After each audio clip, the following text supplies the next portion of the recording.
Chapter 13. After Maria left Duk, the lives of the townspeople became as peaceful as usual. The only difference was that Aman had become a qualified miner. Every day when he saw the familiar town, he found that the streets, the houses, and the smell of the stove did not attract him as much as before. He felt that something was missing. There seemed to be an indescribable emptiness in his heart, as if something had been taken away. Aman kept recalling that scene.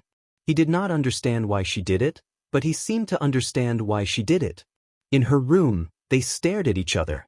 He put his hand on her chest and was about to kiss her hot lips, but he was suddenly pushed away by a strange force. He was familiar with this force. It was similar to the shock wave when the core of an ore was cracked open with a sledgehammer. Early the next morning, Maria left in a hurry. Of course, she left with Lord Drick. But in Aman's eyes, it seemed that she was trying to get rid of some kind of temptation. Aman would rather think that way, although it was impossible. In the dead of night, lying on his bed alone, Aman looked at the low ceiling, at the blurry shadows and ambiguous light. There seemed to be a circle of light flashing in the middle.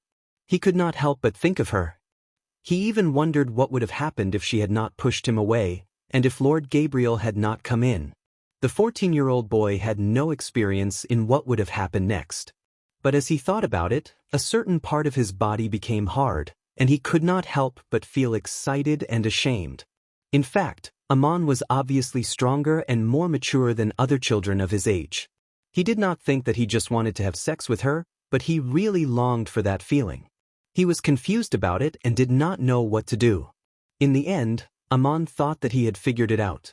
In fact, what happened at that time had nothing to do with his decision.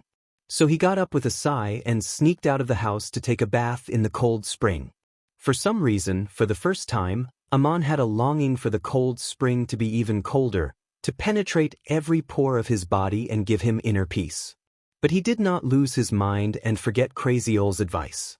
He should come out when he felt a warm current rising in his body.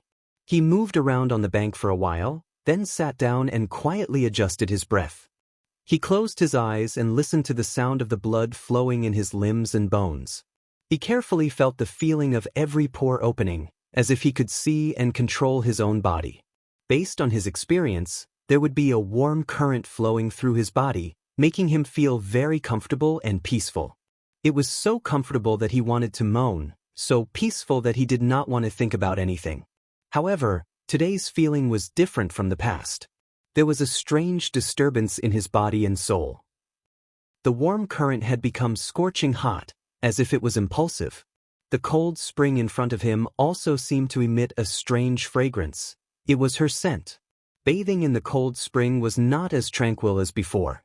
After dawn, Aman went to chat with Crazy Ole as usual. He was not a person who liked to tell secrets, but it was hard for him to keep it to himself. After all, he was only a 14-year-old boy, and he trusted Crazy Ole completely. He was not a man who liked to tell secrets, but it was uncomfortable to keep it to himself. After all, he was only a 14-year-old boy and he trusted Crazy Ole. At first, Aman did not talk about what happened in the room that night. He only talked about his troubles in the cold spring. Crazy Ole was not surprised. Instead, he laughed and handed him a glass of wine. Crazy Ole was not surprised. Instead, he laughed and handed him a goblet of wine. His father was a drunkard. Aman had seen enough of his father when he was drunk. He had an inexplicable resistance to wine since he was a child. Crazy Ole laughed. Not everyone will become a drunkard. My boy, you have grown up. It is time for you to taste many things in the world, just like this wine. Crazy Ole's words seemed to be a temptation. Aman took the goblet and tasted it. It was spicy and strange.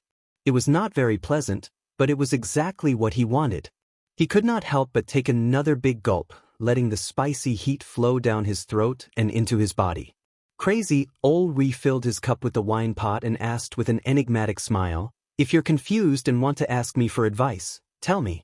Does it have anything to do with Maria? Don't think I don't know, my boy. That's why I said you have grown up." Aman was surprised. His face turned red. Maybe it was because of the wine.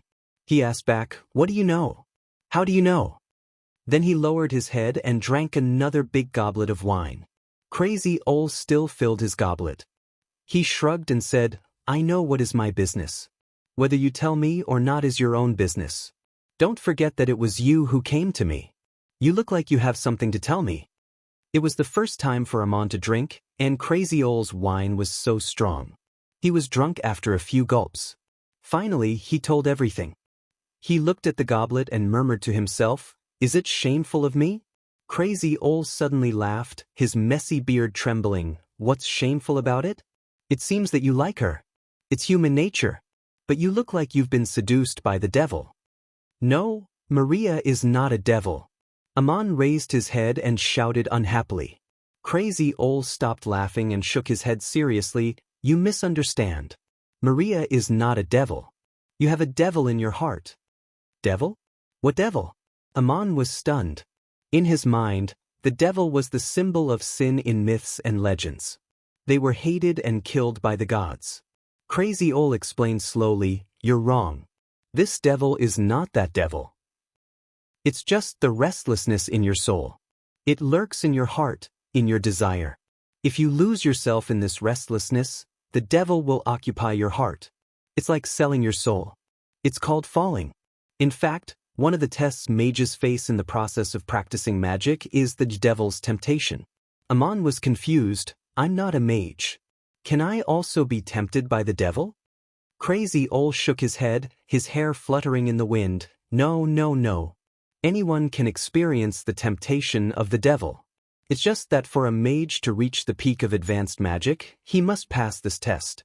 As for you, you haven't reached this step yet. The test you face is the awakening of desire. The story between you and Maria has something to do with it. Amon was even more confused. He suddenly remembered something and asked curiously, A few days ago, Lord Gabriel asked me if I've learned body arts, and today you mentioned magic. Can you tell me what they are? Why did Lord Gabriel ask me that? Why do you say I'm facing a test? I haven't learned anything. Crazy Ole snorted and poured himself a glass of wine. Why haven't you learned anything? It's in the skills of the miners in Duk, but no one understands it. Also, the way I teach you is different from how others learn it. If you want to listen to me properly, then shut up and stop asking questions. Let me finish what I want to say at once. Amon stopped talking. Crazy Ole continued to explain magic and body arts while drinking. On the continent, slaves were not allowed to learn body arts. Only nobles were qualified to learn magic. It was Amon's first time hearing about this. He didn't know that Crazy Ole was going to tell him a lot of unorthodox things. Both magic and body arts could give people superhuman strength, but they were two different paths. Body arts awakened the human's own strength and stimulated the greatest potential in the bloodline. According to the legends, human beings were created by the gods, and the blood of the gods remained in their bodies. Awakening it could strengthen the muscles and bones, increase strength and courage, and also make people stronger and more responsive. When this power was fully stimulated, it could even be released from the inside out. It was said that in the beginning, physical techniques were just a way for people to train themselves and become stronger. However, later on, they were more used in battles and killing, and there were many ways to use them. Therefore, it was also called martial arts, and those who practiced martial arts were also called warriors. Body arts were divided into 9 levels. Warriors from the 1st to the 3rd level were called low-level warriors, those from the 4th to the 6th level were called middle-level warriors, and those from the 7th to the 9th level were called high-level warriors or supreme warriors. It was especially difficult to become a high-level warrior, which meant that one had already become one of the top warriors on the continent. Magic awakened the mysterious power between heaven and earth. Mages could communicate with all kinds of energy in the outside world, control, transform, and use them. This was an ability that ordinary people did not have. Only the gods could have it, so it was regarded as a gift from the gods. Like body arts, magic was also divided into 9 levels. High-level mages from the 7th to the 9th level were also called supreme mages. They were transcendent beings, almost as magical as the gods in the eyes of ordinary people. Both magic and body arts required awakening power, but the awakening power was different.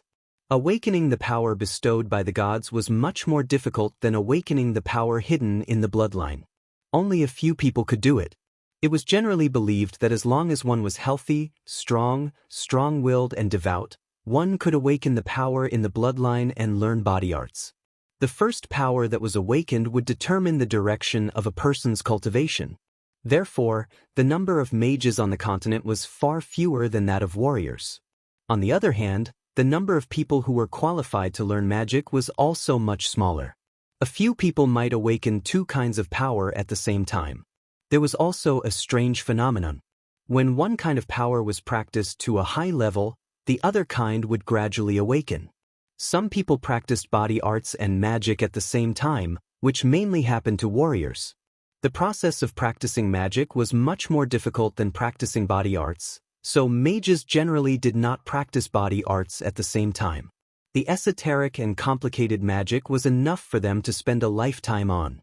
Whether it was ancient prophecies or actual situations, people could not practice body arts and magic at the same time. One could only be the main and the other as a supplement. For example, warriors like Gabriel could not practice magic to the same level as body arts. They could only use simple magic to assist in combat. Both magic and body arts were divided into 9 levels and 3 levels. The difference between the same level was only the mastery of skills and proficiency. However, there was a qualitative difference in the use of power between different levels. They were called power awakening, power control, and power transformation.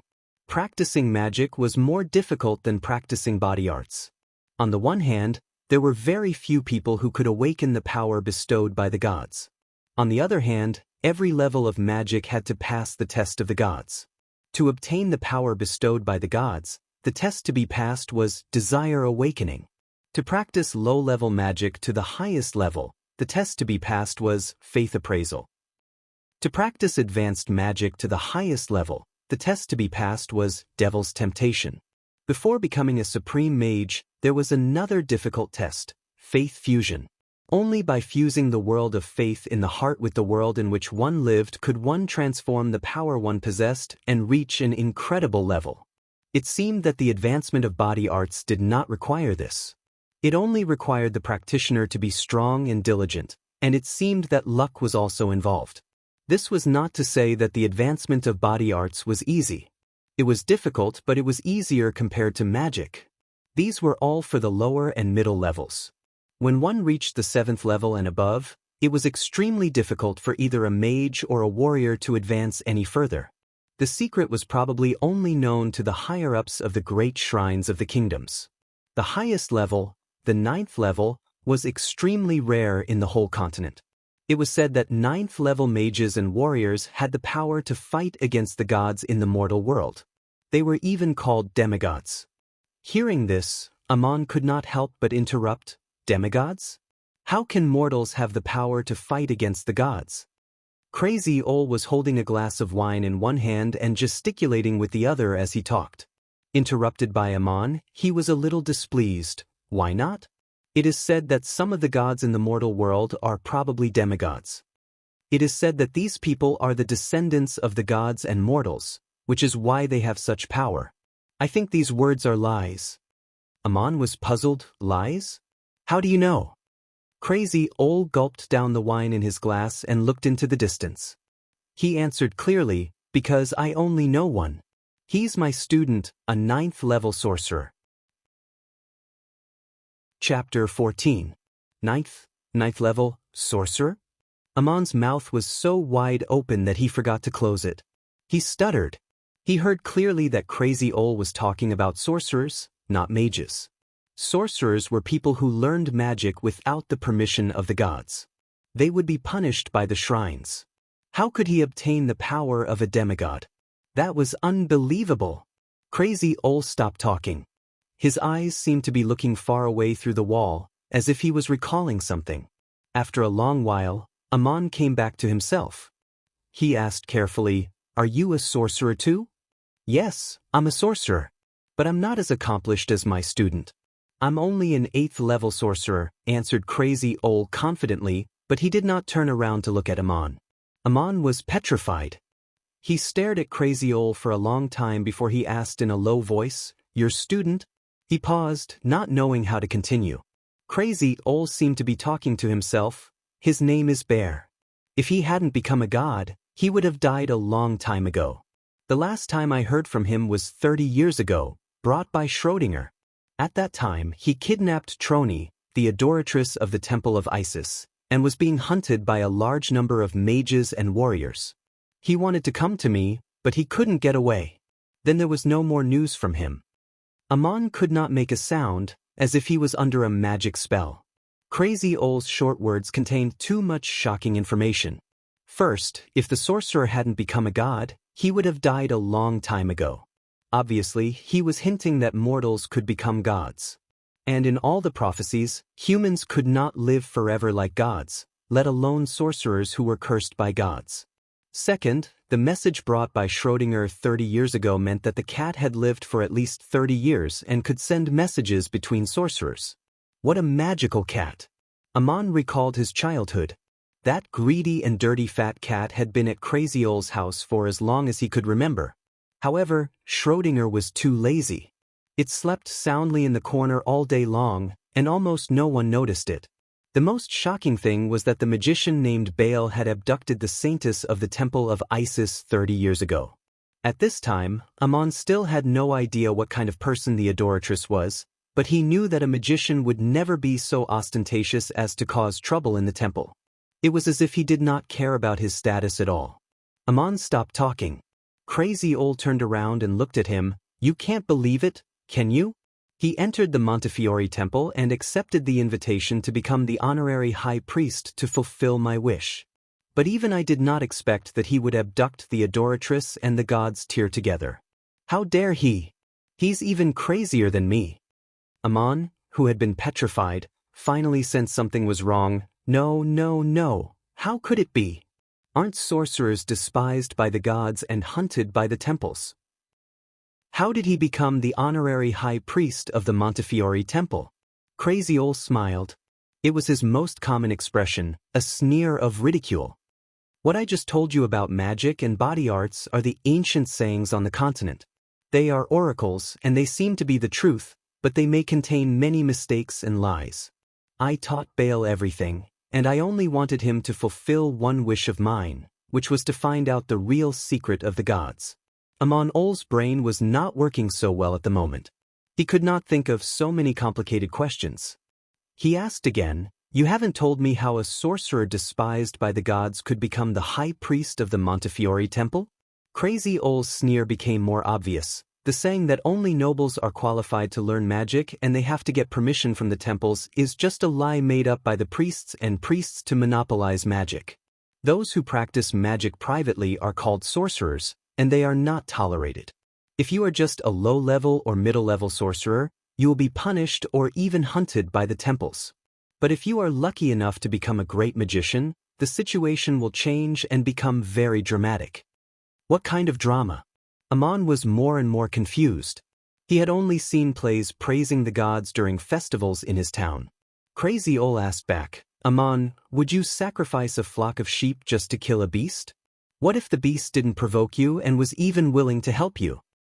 "Of course not, I'm not a fool," Amon said. Crazy Ol snorted, "The priests in the temples are not fools either. The cost of killing a supreme sorcerer is too high. To encircle a supreme sorcerer, you have to bear a heavy loss. Who would do this unless they had no other choice? If a supreme sorcerer appears in the territory of a temple, as long as he does not expose himself or make an enemy of the temple, the priests will be happy to pretend that they don't know anything. If he is exposed and has to be dealt with, they will usually use another method first." Amon was beginning to understand, but he still asked, "How do you do it?" Crazy Ol turned his head to the wall again. His eyes seemed to look through the room and into the distance. He told Amon about Baal's past. When a supreme sorcerer appeared in their territory, the smartest way was to eliminate him without losing or even increasing their own power. Then they could negotiate, persuade and bribe him to join the temple, accept the blessings of the gods, give him a noble identity, and become an honorary priest. In this way, all troubles would be solved, and there would be no need to fight to the death with heavy losses. A supreme mage was a transcendent existence in any place on the continent. Of course, every shrine hoped to have more supreme mages in charge, which was also a symbol of power and status. Even the kings secretly approved of such a thing. Who didn't want more supreme mages to serve them? When a sorcerer became a mage, not only did he no longer have to worry about his identity, but he could also enjoy an honorable status. Shrines that could attract supreme mages enjoyed great wealth and resources. Practicing magic and enjoying the reverence of the people here was much better than being a sorcerer who could not see the light of day. So why not? So these negotiations were often easy and pleasant, and both sides were happy. But there were also exceptions. Those who could practice magic in private and reach the highest level were all rare geniuses in the world. Among them, there was no lack of arrogant people who would not accept such an invitation. But as long as he did not openly make an enemy of the temple would promise him benefits or gifts in private, as long as there was no conflict between the two sides. Only in open hostility, when a supreme sorcerer became an enemy of the kingdom and the temple, then he must be eliminated. It would be an extremely tragic battle of annihilation, and even all kinds of forces would be involved. Baal was a student of crazy old Nietzsche. 36 years ago, when he entered Montefiore, he was already an 8th-level supreme sorcerer. He was very straightforward. He went directly to the temple of Isis to show his identity and demonstrated his magical achievements, which surprised the adoratress and the 3 high priests. Then, naturally, Baal became the honorary high priest of the temple of Isis, a respected supreme mage. The Montefiore shrine claimed that Baal had been practicing magic for many years, never caring about the publicity of his reputation. It was not until he became an 8th-level supreme mage that he accepted the title of honorary high priest. How pious, humble, and determined he was. In the beginning, Baal only had the symbolic status of honorary high priest and did not hold any real power. But 3 years later, the situation changed again. During the period when he was the honorary high priest of the temple of Isis, his magic advanced to the 9th level, and he became a demigod. At that time, Troni, the adoratress who represented the highest authority of the temple of Isis, was only at the 8th level. Baal's status not only became extremely honorable in the temple of Isis, but also became one of the elders of the magic assembly of the Empire of Igut. He was qualified to participate in the discussion of the supreme mysteries of magic, to guide the nobles and priests in their practice of magic, and to consult the historical records in the archives of the Temple of Isis and the magic assembly of the Empire of Igut. These were the reasons why Baal entered the Temple of Isis. It was crazy Nietzsche who taught him everything. He only hoped that Baal could fulfill one wish, to find out how a god became a god. If he knew this secret, he might be able to answer 2 questions. Could a mortal become a god? If so, how could he become a god? The difficulty of fulfilling this wish was almost beyond imagination. Crazy Old did not expect Baal to succeed, as long as he tried his best. As far as Crazy Old knew, Baal might be close to success. Even if he did not answer all the questions, he had at least grasped the key to solving the riddle. Otherwise, he would not have been able to abduct the adoratress of the Temple of Isis. It was the abduction of the adoratress that completely changed Baal's fate. If it had not happened, Baal would have continued to enjoy his prestigious status. Perhaps he would have become one of the greatest mages in the history of the Empire of Igut. Perhaps he would have been able to fulfill Crazy Old's wish. But the world could not be reconstructed. 30 years ago, Baal left the Temple of Isis. He took not only the adoratress, but also the god's tier that Troni was in charge of. Crazy Old suddenly said something else. Some people in the know said that it was Baal who abducted the adoratress, but I think the adoratress was abducted voluntarily. She had the god's tier. Even if she could not defeat Baal, she would not be abducted if she was determined to fight. 30 years later, right here, you excavated the god's tier again. Maria will become the new adoratress of the Temple of Isis. They finally have the adoratress again. Amon was shocked again. He blurted out the question that concerned him the most. Maria. She will become a goddess. Who is the adoratress? Crazy Ol poured another goblet of wine, but he did not drink it immediately. He shook the goblet in his hand and answered, "Don't interrupt me. I was just about to say this." The chief god of the empire of Igut was Horus, and the pharaohs of Igut claimed to be the spokesman of Horus in the human world. The capital of Igut was the city of Bis, located in the Upper Igut. The temple of Horus in Bis was the chief temple of the whole Igut. It was equivalent to the highest theocratic center in the country. All the other temples in the country obeyed its orders. The chief priest of the temple of Horus was, of course, the pharaohs of Igut himself. But Pharaoh himself usually lived in the palace to deal with government affairs.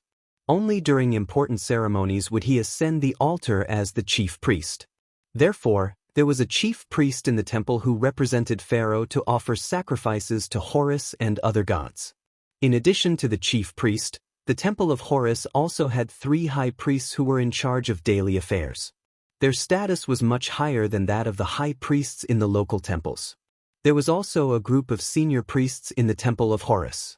They were the most honorable group in the empire. The Magic Council and the Magic Academy, which represented the highest authority of magic in the empire, were also located here. The Upper Igut was located in the fertile valley of the Upper Nile River. Another important territory of the empire of Igut was the Lower Igut, which was located in the delta of the Lower Nile River. In history, the Igut had been divided into 2 countries. The capital of the Lower Igut was Montefiore. Later, Pharaoh completed the unification. The main temple of Montefiore was the Temple of Isis, which was also the most important temple in the whole of the Lower Igut. The chief priest was Pharaoh, which symbolized the rule of the Lower Igut. But the person who offered sacrifices to the gods on behalf of Pharaoh was the adoratress. The chief goddess worshipped in the temple of Isis was, of course, the goddess Isis. She was the mother of Horus, the goddess of fertility worshipped by the people of the Igut, and the patron goddess of Montefiore since ancient times. The temple of Isis not only offered sacrifices to the goddess Isis, but also to the various gods of the Igut. In the middle of the temple was the statue of the goddess Isis holding the baby Horus. Isis was worshipped as the Virgin in the Igut. There was a tradition since ancient times that the person who offered sacrifices to the goddess on behalf of the people was called the adoratress. The full name was the adoratress of the goddess Isis. The god's tear on her scepter was the symbol of the adoratress. It represented the loyalty, love, and compassion of the goddess Isis. The adoratress was pure and pious. She offered everything she had to the goddess Isis. Therefore, no adult man was allowed to touch her. They could only kiss the soil under her feet to show their respect. According to the records, 30 years ago, the adoratress of the temple of Isis, Troni, killed an evil 9th-level sorcerer with the power granted by the goddess. Unfortunately, she fell, and the god's tear on her scepter was destroyed in the fierce battle. This was the official statement of the Igut, and its authority was unquestionable. The evil sorcerer was, of course, Bear. This incident was called the Sorcerer's Disaster in the history of the Igut. As far as Crazy Ol knew, the truth was that Bear, the honorary high priest of the Temple of Isis, the 9th-level supreme mage, had abducted the adoratress and the god's tear. This was absolutely intolerable. It had violated and shaken the authority of the gods who ruled the empire. Pharaoh had issued a secret order to destroy him. Wherever Bear went, the forces of the various shrines in the Lower Igut participated in the operation. Bear hid everywhere, and eventually, he could not find a place to stay in the Egyptian empire. He fled through the desert all the way out of the border, and came to the mountains where the 3 kingdoms of Assur, Babylon, and Hittite met. The pharaohs of Igut sent a large number of mages and warriors to hunt him down, but none of them returned. Bear and Troni were never heard from again. After this incident, all records of Bear as the honorary high priest of the Temple of Isis and a member of the Magic Council of the Igut were destroyed. No one was allowed to mention him again. In the official records, he was an evil sorcerer who was killed by the adoratress, Troni, at the cost of her own life. At this point, Crazy Ol fell silent again. The room was quiet for a long time. Both the old and the young were lost in their own thoughts. Amon finally knew who the adoratress was and what kind of person Maria would become. He could not help but feel sad. Although he knew that nothing could happen between him and Maria, there was always a trace of regret in his heart. He couldn't help but silently think of her and let out a deep sigh. His sigh didn't sound like a 14-year-old child at all. In the end, it was Amon who broke the silence. You said that your student, the Archmage Baal, is close to solving the secrets of the gods. Do you have any concrete proof? Crazy Ol answered absent-mindedly, it was the last message he sent 30 years ago, which confirmed my speculation. But I still don't know how many mysteries he has solved. When I explain the situation of magic arts and body arts, many people's understanding may be wrong. Divine arts and body arts were deliberately separated, and the key content was still missing. That should be the secret of the gods. Chapter 15. Like Amon, Nietzsche was a miner in Duk when he was a teenager. That was more than 100 years ago. At that time, Babylon, Assyria, and Hittite were experiencing chaotic wars. The ruler of Saya had changed hands several times. The living conditions in Duk were much worse than they are now. The barren land here could only grow a small amount of barley and beans. There were few sheep grazing on the edge of the charcoal forest. One spring, when all the sheep had been eaten, Nietzsche felt that the food was tasteless, so he went hunting in the forest to the east of the town. A strong miner could also become a good hunter. Although the forest was dangerous, Crazy Ol had hunted many times on the edge of the forest since he was a child. This time, Nietzsche walked a long way. Along the way, he hunted some prey and roasted them into dried meat, which he carried on his back. Unknowingly, he had already passed through the territory of the cave dwarfs and entered the steep Euphrates Valley. When he was chasing a deer, he accidentally lost his footing and fell from the cliff. Fortunately, he was entangled by vines in midair. After breaking many vines, he stabilized his body and climbed to a very secret place. As a result, he found a body that had just died and obtained the person's belongings in a sunken place under the rock to shelter from the rain. The deceased was an advanced mage. In the melee, he used a magic tool to escape from the pursuit. Due to his serious injuries, he fell to the ground in this remote place and finally died. The mage came from the Marduk shrine of Babylon.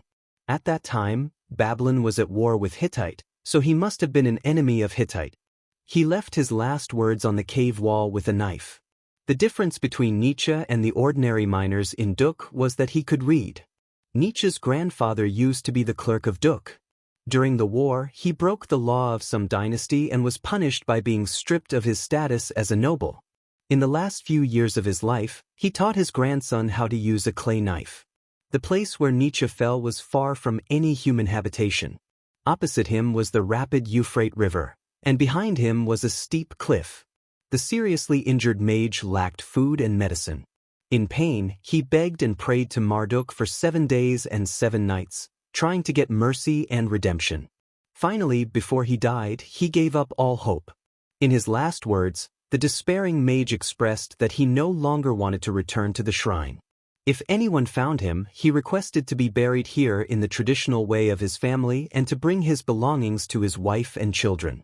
In return, the mage left behind all the secrets of magic he knew, including not only the various stages from the lower to the advanced, but also the information on how to advance from the intermediate to the advanced. Among his belongings were a staff engraved with markings and several precious magical artifacts. That was the turning point in Nietzsche's life. He learned magic in private. Fortunately, he was not seriously injured and had enough food in his backpack. He stayed here for several days, recording all the contents of the magic and burying the mage. Relying on his strong body, he climbed up the cliff along the vines with the mage's belongings. The people of Duk all thought that Nietzsche had lost his life in the forest. But 10 years later, Nietzsche returned to Duk, claiming that he had been captured by the cavemen while hunting and had been a slave in their village for 10 years. Now he finally had a chance to escape from the forest. But no one knew that Nietzsche was now a sorcerer who had just returned from Babylon City, the capital of the Kingdom of Babylon. He was going to Babylon City to return the mage's belongings. As a third-level sorcerer, Nietzsche could handle many situations on the way as long as he was careful. Only in the outside world did Nietzsche realize the uniqueness of the mining skills he had learned since he was a child. When he obtained the mage's belongings, he already had the agility and reflexes of a second-level warrior. It was not entirely luck that allowed him to survive the fall. But when he obtained the mage's belongings and performed the ritual of power awakening, he gained the ability to communicate with the energy of the outside world. It was the so-called power bestowed by the gods. Of course, he chose to learn magic. In Babylon City, Nietzsche finally found the mage's widow, only to find that the family had declined and was in trouble. Most of the priests in the shrines were hereditary, inherited by the eldest son or son of the family who was most suitable to learn magic. The mage was a priest of the Marduk shrine in Babylon City. His only son was not yet an adult and could not inherit the position of priest. Her husband's whereabouts were unknown, so the mage's widow owed a large debt. The creditor was a noble in Babylon City. He asked the widow to marry him in order to take over the territory and inherit her husband's position as a priest, which was common in times of war. Nietzsche's arrival helped the mage's widow out of trouble, because the mage's belongings were very valuable, almost equal to half of his family's wealth. Otherwise, his disappearance would not have caused so much trouble for the family. The widow was very grateful to Nietzsche. Out of kindness, she told him in private, "If you follow my husband's last words and become a sorcerer, don't reveal your identity. Keep hiding until you become a supreme sorcerer. At that time, everything will change dramatically. That is, if you are lucky enough." Then she told Nietzsche to leave as soon as possible, or there might be trouble. Her worry was not wrong. After leaving Babylon City, Nietzsche was hunted down. Maybe the noble wanted to vent his anger. Nietzsche used magic to kill his pursuers. Fearing that his identity as a sorcerer would be exposed, he snuck back to Duk. Nietzsche lived in Duk for another 10 years. Like the other miners, nothing unusual happened. 10 years later, he left Duk again and traveled the continent. It seemed that he did not take the law of Duk's registered miners are not allowed to leave without permission seriously. At that time, he was already a 7th-level supreme sorcerer. Nietzsche traveled all over the continent for another 10 years and had many incredible experiences. When he returned to Duk, he was already an 8th-level supreme sorcerer. It was said that the mayor at that time wanted to hold Nietzsche responsible for leaving without permission, but for some reason, the matter was left unsettled. Since then, Nietzsche had been living in Duk. No one paid attention to him. They just regarded him as a crazy old man who liked to talk nonsense. Body arts and magic could not be practiced at the same level. This was an oracle and a law since ancient times. After obtaining the relics of the mages, Nietzsche awakened the power bestowed by the gods and began to specialize in magic. He achieved something close to the highest level. But later, there was a problem that bothered him. Before learning magic, he had actually begun to learn something similar to body arts and reached the level of a 2nd-level warrior. When a boy in Duk came of age, the blessing ceremony presided over by the priest in the shrine of Murin was in fact similar to a ceremony to awaken some kind of power. Nietzsche knew nothing about it at that time. That was why he gave up body arts and focused entirely on magic. Unexpectedly, he became a supreme sorcerer. So he began to suspect that there might be some unknown secret behind it. But when he wanted to start practicing body arts again, he found it extremely difficult. He even lost the strength of a 2nd-level warrior when he was young, and his physical strength was barely equivalent to that of a 1st-level warrior. After all, he was old and had not practiced body arts for many years. Possessing 8th-level magic made him very strong, but it was already good enough that he could maintain his physical health and strength that surpassed that of an ordinary person. This unsuccessful attempt frustrated Nietzsche, and at the same time, he was even more confused. It seemed that because of this, he could never break through to the 9th level in magic. So Nietzsche often disappeared from Duk and returned after a while. Of course, no one cared about this crazy old man anymore. Crazy Ol began to ask around the continent for anecdotes that interested him, stories of famous supreme mages and warriors, their lives and training, and legends about the gods in the shrines. Crazy Ol began to suspect that some of the so-called gods were described as demigods, no different from 9th-level supreme mages or 9th-level warriors. So, were they only demigods, or did they become real gods later on? If so, was it possible for mortals to become immortals? If so, how could they become gods? He also suspected that magic and body arts could be practiced at the same level, or that they were originally one, but were deliberately divided into two parts, making it difficult to practice at the same level. There might be some undiscovered mystery in it, the secret to becoming a god. Crazy Old did not get the answer. When he was over 100 years old, he realized that it was impossible for him to verify it himself, so he placed his hope on a successor. After searching for a long time in many places, he finally found a talented child in a small village belonging to the Sepet of Cape. His name was Bear, and he was the son of a shepherd. Crazy Old taught Bear everything he knew, hoping that he could solve the mystery that had puzzled him for most of his life. What happened next was needless to say. The last place Bear escaped to was also a dense forest between the mountains and the Euphrates River. He might have come to Duk to find Crazy Old, but he could not shake off a large number of pursuers. No one knew what magic Bear cast on a cat, but the cat was able to pass through the heavy siege and the steep mountains to Duk, bringing a message to Crazy Old. It was not that the cat could speak. One of Bear's best magic was message magic. He sealed a message on the cat. After Crazy Old read it with magic, the message disappeared. Bear's message was as follows: "Dear teacher, your guess should be right. It is not impossible for mortals to become gods. The secret lies in the practice of magic and body arts. No matter which one they are, breaking through the 9th level is the achievement of gods. However, simply practicing magic or body arts is extremely difficult, and there is almost no possibility of further advancement. This is the conclusion I reached after reading the biographies of countless supreme warriors and supreme mages in history. In fact, it is impossible to practice magic and body arts at the same level, at least that is what we have seen. There is one exception, and that is the most basic and almost insignificant technique of Duk. Teacher, you taught me that first. But you are also a Duk miner. You have made great achievements in magic, but you could not make a breakthrough in body arts. Apart from age and physical limitations, it is indeed a puzzle. I may have discovered a secret over the years.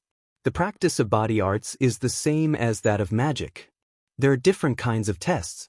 This kind of test is not specifically mentioned.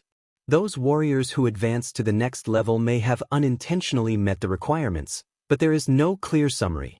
If this is a method left by the gods, then it is possible that some content was deliberately ignored from the beginning. There are many more people who practice body arts than magic. Many people do not know what kind of test they have unintentionally passed. They only think that they have relied on hard work, perseverance, and a little luck. They are right, but I want to unravel the secret behind this luck. People do not get lucky out of thin air. I have studied the experiences of countless warriors, both low-level and high-level, and have summed up some patterns in their experiences. These may be the content deliberately ignored by the ancient books. If magic and body arts were originally one, and they were combined as a method of practice, then there was a special order. Just like music, it could not be messed up. Otherwise, there would be no way to practice at the same level, and one could only give up on one achievement in order to obtain another. If you go astray from the beginning, it will be very difficult to give up the power you have gained and start over again. I am not sure about these, and it is still just a guess. The secret of becoming a god may be among them. Even if it is indeed the secret of becoming a god, most people can only look at it and sigh, because whether it is a 9th level mage or a 9th level warrior, it is quite rare in this world. I am thinking about it and have not come to a definite conclusion. I have taken the adoratress of the temple of Isis and the gods Tyr, which may help me solve this secret. Because of this, I have been hunted by a large number of mages and warriors. I can only convey this message to you, teacher. Your student, Bear Crazy Old, finally finished talking about the past and sat down to drink in silence. Amon did not speak for a long time. Even if he had a stomach full of questions, he did not know where to start. These topics were too profound for him, beyond his imagination. They had been talking for the whole afternoon. It was getting dark, and it was time for Amon to go home for dinner. By now, Crazy Old had finished a jar of wine, but there was no drunkenness in his eyes, only a trace of inexplicable tiredness. He put down the cup and said, "Amon, I have watched you grow up and trained you since you were a child. Your potential and aptitude are even better than Bear's." Amon didn't answer. He felt that Crazy Ol was implying something. It seemed that Crazy Ol was plotting something against him.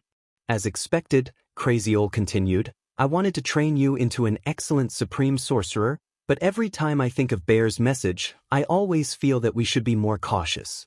We can't make the first step wrong." "Me?" Amon did not finish the sentence.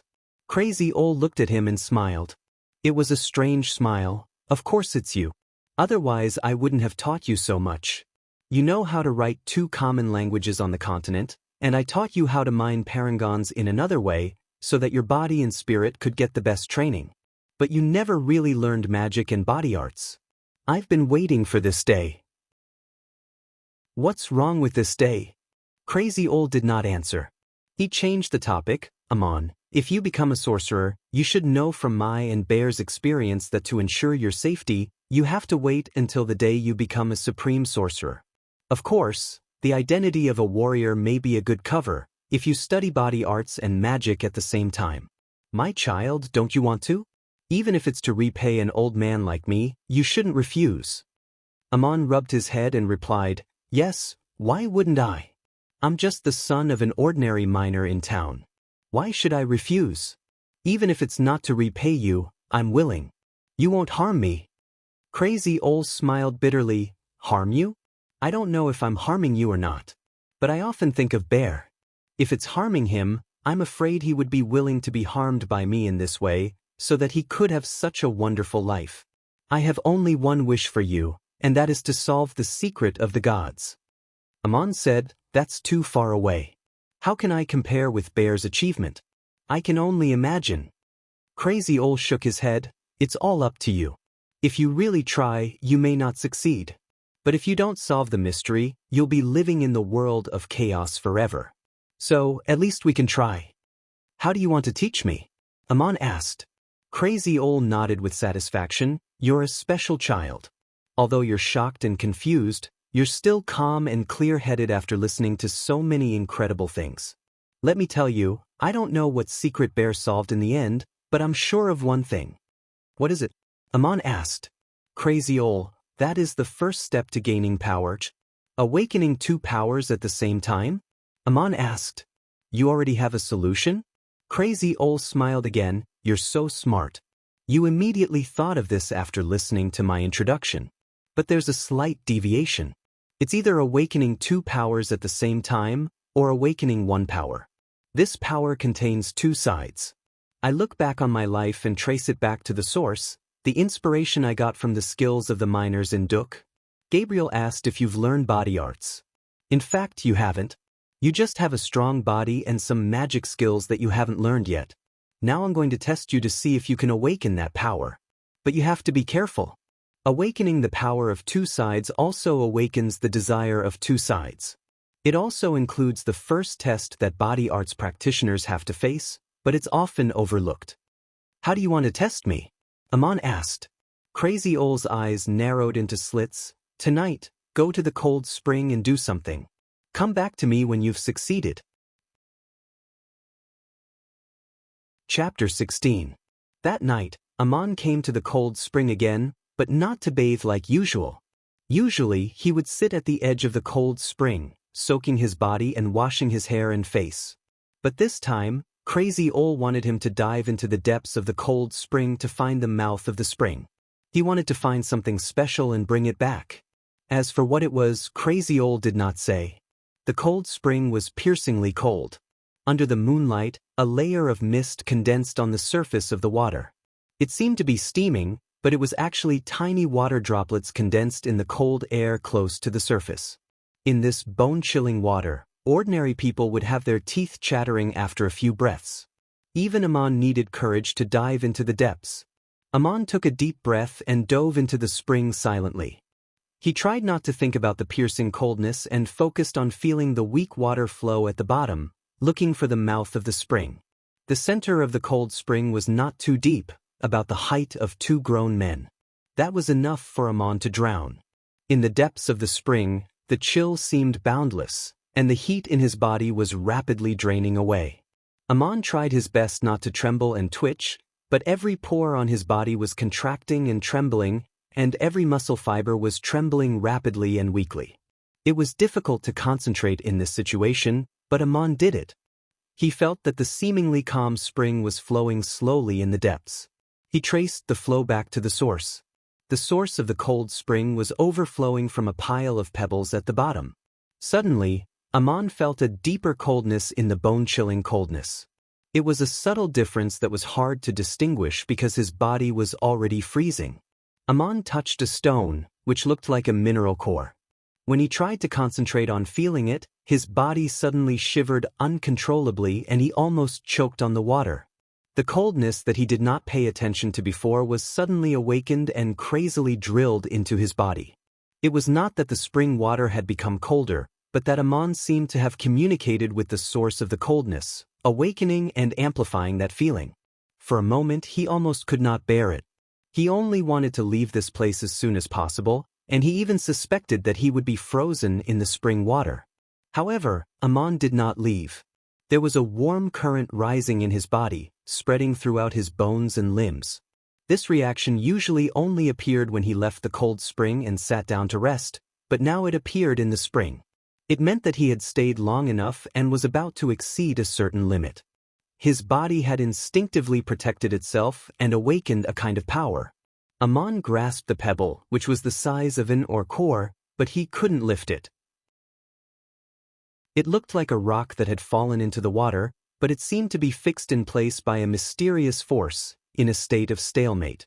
Amon, who was holding his breath, concentrated all of his spirit. In an instant, the cold and hot currents in his body seemed to be under his control. His whole body was trembling rapidly, and his chest was suffocating. His right hand released an astonishing amount of power. Suddenly, he felt the pebble was lifted. Amon's body jumped out of the water and landed with a plop, still holding the stone tightly in his hand. He climbed back to the shore, but he did not care about the pebble. Instead, he closed his eyes and sat there. He seemed to be motionless, but he felt that the blood in his body was flowing rapidly, and every pore was trembling in a way that the naked eye could not detect. The water droplets on his body evaporated, but the coldness in his body took a long time to slowly disperse. He had only been in the water for a short time, but he felt very tired. He stood up and moved his limbs, his movements like strange gymnastics. After he calmed down, he began to carefully examine the pebble. It looked very much like a mineral core, but Amon had seen all kinds of mineral cores, so he couldn't help but feel that there was something different about it. Although it was similar to a natural pebble, it felt a little artificial, although it was made very skillfully. When he felt it in the spring water, it was so cold, but now that he held it in his hand, it was only the normal coolness of a stone, and he could not feel anything unusual. Thinking of this, Amon suddenly realized that something was wrong. He put down the pebble and dived into the cold spring again. The water was still cold, but as Amon had guessed, the bone-chilling coldness was gradually dissipating. So far, Amon should have finished Crazy Ole's task, but he did not stop. He dived into the cold spring again. This time, it was much easier than the last time. Soon, he grabbed a pebble in each hand and threw it to the shore. Then he took a breath and dived again. After throwing 20 pebbles in a row, he climbed back to the shore. This time, he was freezing. His body was a little purple, and he was panting and shaking like a sieve. It took him a long time to recover. At this time, he felt that the moon seemed to be brighter, and a warm feeling enveloped him and slowly seeped into his body. He looked up and saw a parangon floating above him, emitting a soft light. When he looked back again, Crazy Ole was already standing behind him. "Child, you'll hurt yourself. I didn't ask you to take out the whole magic formation. You just need to find the aquatic ore in the middle and use your power to take it out." As Crazy Ole spoke, the parangon hanging in the air became brighter. The soft white light seemed to turn into a thick mist, which gradually healed Amon's body. At the same time, there was an oppressive feeling that made him speechless. "But you're even more outstanding than I thought. The reason I asked you to take out the aquatic ore is to test two abilities. First, your body must be able to withstand the cold spring and still be able to use your power without being disturbed. Second, your spirit and willpower must be strong enough to be able to detect the slightest changes in that environment. Only in this way can you awaken the power of two sides. As he spoke, Crazy Ol waved his short wand, and the 20 pebbles on the ground broke into pieces silently, as if someone had used a sledgehammer to crack open a mining core. The 20 parangons were exposed. As for the first pebble Amon took out, its surface rippled like water, and then it flowed like water into the sand, revealing a blue parangon in the middle. Crazy Ol explained, 30 years ago, I used 1 aquatic ore and 20 parangons to set up a magic formation here to create this cold spring. Now its mission has been accomplished. Those pebbles are not natural ores, they're camouflage. I'm not surprised that you found the aquatic ore, but I'm surprised that you found all the camouflaged pebbles. As he finished, the parangon fell from the air and was caught by Crazy Ol. The tranquil moonlight reflected on the surface of the water. Amon stood up and picked up the blue parangon. It's called the aquatic ore? Crazy Ol nodded, yes. Different colors of parangons have their own names. The blue ones are called the aquatic ore by the mages. As a child growing up in Duk, he certainly knew that there were 4 special parangons other than the colorless and transparent ones, red, blue, black, and white. But this was the first time Amon had heard of the aquatic ore. These 4 special parangons were not as rare as the god's tier, but they were still very rare. Even in a place like Duk, only a few were produced each year. If luck was not on your side, you might not even see one for several years. Last time Amon mined the god's tier, but it was taken away by Judah before he had the chance to examine it. Today was the first time he had a chance to study the special parangons other than the standard ones. As he was playing with the parangon, he found that Crazy Ol had turned and left. Where are you going? Amon called after him. Home to sleep, of course. I was afraid that something might have happened to you in the cold spring, so I came to take a look, ready to save you at any time. Since you're fine, I can have a good sleep. Crazy Ol answered without looking back. What about these parangons? You're not taking them with you? Amon called again. I threw them here 30 years ago. I never thought of taking them away. You took them out, so they're yours. They'll be useful in the future. Tomorrow night at the same time, in the same place, I'll hold the awakening ceremony for you. Don't forget. As his voice faded away, Crazy Ol disappeared into the black fire thicket. After Crazy Ol left, Amon sat by the spring and studied the aquatic ore. When he tried to concentrate on it, he always felt a mysterious power fluctuating between the parangon and the spring. Something in his body was stirring, as if it was something he longed for. His mind wandered again. The next night, the awakening ceremony Crazy Ol held for Amon turned out to be a kind of prayer. But different from the rites held by the mages, the supreme sorcerer did not ask Amon to pray to any specific god. He only taught him how to focus his mind, so that everything in the outside world could be seen but not seen, so that he could clearly feel the subtle changes in his body and mind, concentrate his spirit, and communicate with the origin of all things. This was, of course, much more difficult than praying to the gods. Crazy Ol told Amon that he could also pray to the gods, and explained with a smile, I heard you and Aristotle discussing the origin of divinity the other day. If you can understand what he said, then you can understand what I mean. To awaken the power, you must be fully prepared. Otherwise, the ceremony will not succeed. And you are well prepared. This ceremony seemed to have opened a door and touched upon an unknown world. Crazy Ol asked Amon to put the aquatic ore in front of him, so that he could gather his spiritual power and use the aquatic ore as a medium to feel how to communicate with this unknown world. Amon could clearly feel a cooling sensation. It seemed to be there but not there. It permeated the surroundings and had no definite shape. When he felt the coolness, it was as if he could turn into ice. This was the most familiar feeling he had in the cold spring for a long time. Then he felt the spring around him resonating with him in a strange rhythm. This rhythm was neither breathing nor heartbeat, but an indescribable natural rhythm. At the same time, Crazy Ol saw the hazy light of the aquatic ore shrouding Amon. He could not help but sigh. If you use the god's tear to perform this ceremony, it will be much easier to awaken the power. The aquatic ore is good enough. Even without any external help, you will still succeed. But it's better this way, and it will be easier for you to grasp the specific magic. Amon did not hear what Crazy Owl said. He was immersed in a new world. Was this the so-called power bestowed by the gods? Or was it the power of the origin of nature, or the hidden power in his body? What he felt was not only the strange waves of the outside world, but also an indescribable sense of relaxation and pleasure. He felt that he had never been so strong. He felt inexplicably powerful, as if he could control or conquer everything. When he focused his mind, he really felt the power of two sides. Desire always appeared with power. The greater the power, the more desire there would be. For example, a starving person might only want to have a full meal, but an emperor might want to conquer the entire continent and obtain endless wealth and power. In the seemingly tranquil atmosphere, all kinds of desires or wishes quietly emerged. It was hard to tell whether they came from the body or the soul. He might be able to suppress it when he was focused on praying, but in his daily life, Amon soon felt this kind of disturbance. The ceremony was just the beginning. Crazy Owl told him that he had to gradually master this feeling before he could truly learn magic and body arts. It would probably take some time. In the next few days, Amon came to the spring every night and prayed attentively. But most of the day he was still a miner in the town, looking no different from before. He often thought of Maria and what happened that night. He thought of her body and her kiss, the feeling of his hand on her chest, and his thoughts changed subtly.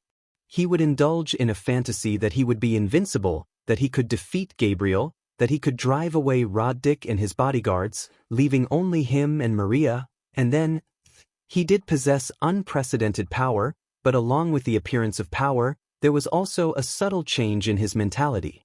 His desires and wishes would expand, and they would fly endlessly as if they had grown wings.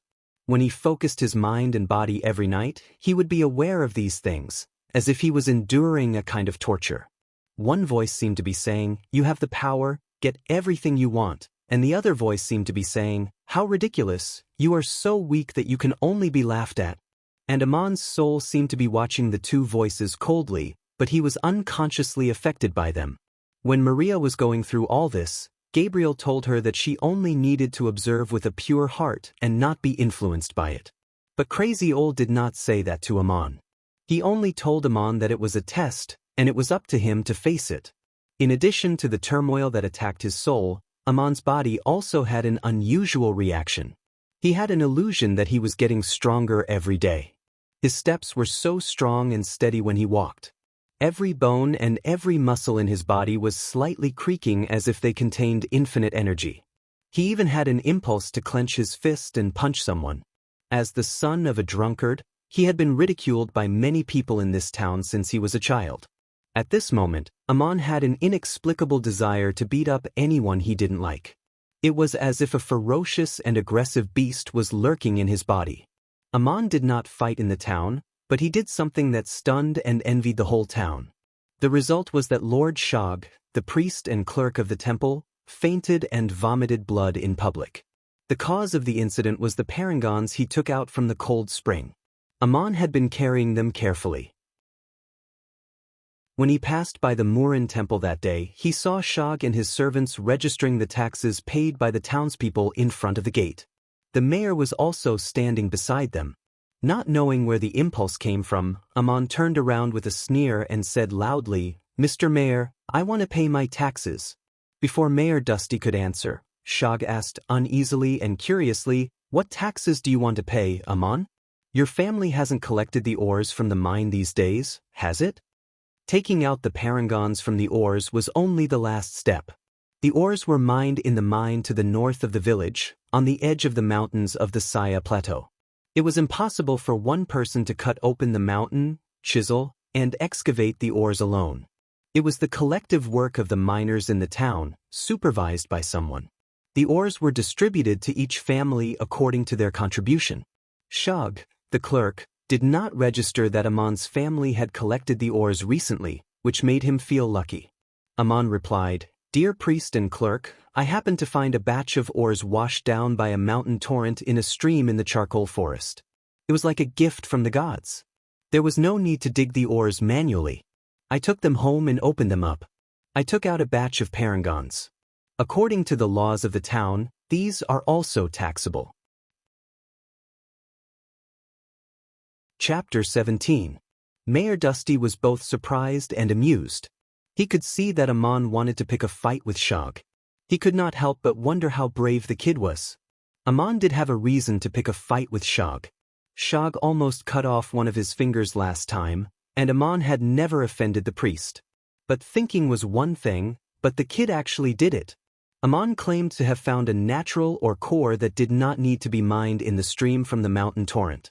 This situation was not impossible, but it was very rare. If some townspeople really found one or two of these ores, they would only take them home secretly. There was no way they would report it. Of course, they would keep the ores. As long as they did not say anything, no one would know. By doing this, Aman clearly wanted Shag to pay the tax for him. Who asked the priest to make such a promise just to apologize? Shag's face darkened, but he could not say anything in front of the crowd. He asked, "Aman, you're a lucky and honest kid. Can you let me have a look at your ores?" He thought that Aman had found one or two ores at most. When Aman took out a piece of sheepskin and opened it, everyone around gasped. Shag's eyes darkened and he fainted on the spot. If it were not for the servant next to him who caught him, the back of his head would have hit the stairs. In the dirty sheepskin, there were not only 20 colorless and transparent standard ores, but also a special ores that glowed with a dark blue luster, like strange and mysterious water rippling in it. The onlookers were all shocked speechless. At this time, the mayor was the calmest. He was the first to come back to his senses. He took a deep breath and asked, "Aman, did you really find these?" Aman nodded without changing his expression. "Yes, it must have been a mountain torrent that happened to open up a vein of ore. A bunch of ore cores were exposed in the dry stream. I was very lucky to find them." Dusty swallowed and felt his lips were a little dry. He looked around and said in a low voice, "Actually, Ian, do this to yourself." He only said half of each sentence, but the meaning was obvious. In fact, Aman could have stayed quietly and not told anyone. But doing so would force Master Shag to pay the tax, which would not benefit Aman. Master Shag would definitely take revenge. How could a miner's son offend Master Shag's power and status? Someone said, "Master Shag has fainted. What should we do?" Aman also replied, "Mayor, I want to pay taxes. You won't make me violate the law in public, right?" Mayor Dusty sighed and said helplessly, "Wake Master Shag up. We all know that Aman's family tax for this year will be paid by him." Only the mayor knew why Shag fainted. If there were only 20 parangons, Shag would not have lost his composure like this even if it was like a knife cutting through his flesh. The key was the blue parangon. The miners in the town did not know its value. According to the tax, it was equivalent to 200 standard parangons. In other words, Shag had to pay a total of 198 parangons for Aman. One parangon was equivalent to 20 gold coins, so Shag had to pay close to 4,000 gold coins. Such a sum of money could buy a luxurious manor in Saya, with a flock of servants and cattle. Shag was woken up by someone rubbing his chest. He stood up with the help of 2 servants and asked in a trembling voice, "Do you really want to pay taxes, Aman?" His eyes looked like they were about to drip blood as he spoke. If looks could kill, Aman would have been dismembered. Aman met Shag's stare without dodging. He looked into Shag's eyes as if provoking him. He answered calmly and clearly, "Yes." "Does the clerk in charge of tax registration want me to evade taxes in public?" He had to pay the tax even if he didn't want to. Shag avoided Aman's eyes and said to Dusty with a pleading look and a pitiful tone, "Mayor, I'll take the tax and register it as 21 parangons." It seemed that only Dusty understood what he meant. It was a word game. A blue parangon was still a parangon, so there seemed to be nothing wrong with registering it. But it involved a secret of Shag and Dusty, and it was the best way for the 2 nobles to make money. In the past, they would be overjoyed when a miner found a special parangon. The townspeople did not know how valuable the special parangan was, because it would be taken away as soon as it was mined. It could not be used as a currency in the market like a standard parangan. All they knew was that it was very rare. Maybe one would be found in hundreds of parangons. If it was mined, the mayor would be happy to reward the miner with an extra parangan. The rest of the matter was left to the mayor and the clerk's dirty tricks. A special parangan was worth 200 standard parangons. According to the law, one could keep 20 parangons for himself. The miner who mined it only got one as a reward, and the other 19 were pocketed by Dusty and Shog. That was not the most profitable situation. If the mayor allowed it to be a word game, and the clerk only registered the parangan instead of the special one, they could get a share of 198 parangons. But the situation was different now. The more valuable the blue parangan was, the more Shog had to pay for Amon's tax. Shog was hinting to Mayor Dusty not to register it as the aquatic ore, just like he did before. He was even winking at the mayor, hoping to hide the value of the aquatic ore and trick Amon into giving him a normal parangan as a reward. In this way, not only would he not lose anything, but he would also make a fortune. Mayor Dusty hesitated. He coughed and was about to speak. Unexpectedly, Amon said loudly, "My lord priest, I'm sorry. Don't forget I can read too. Please register it truthfully.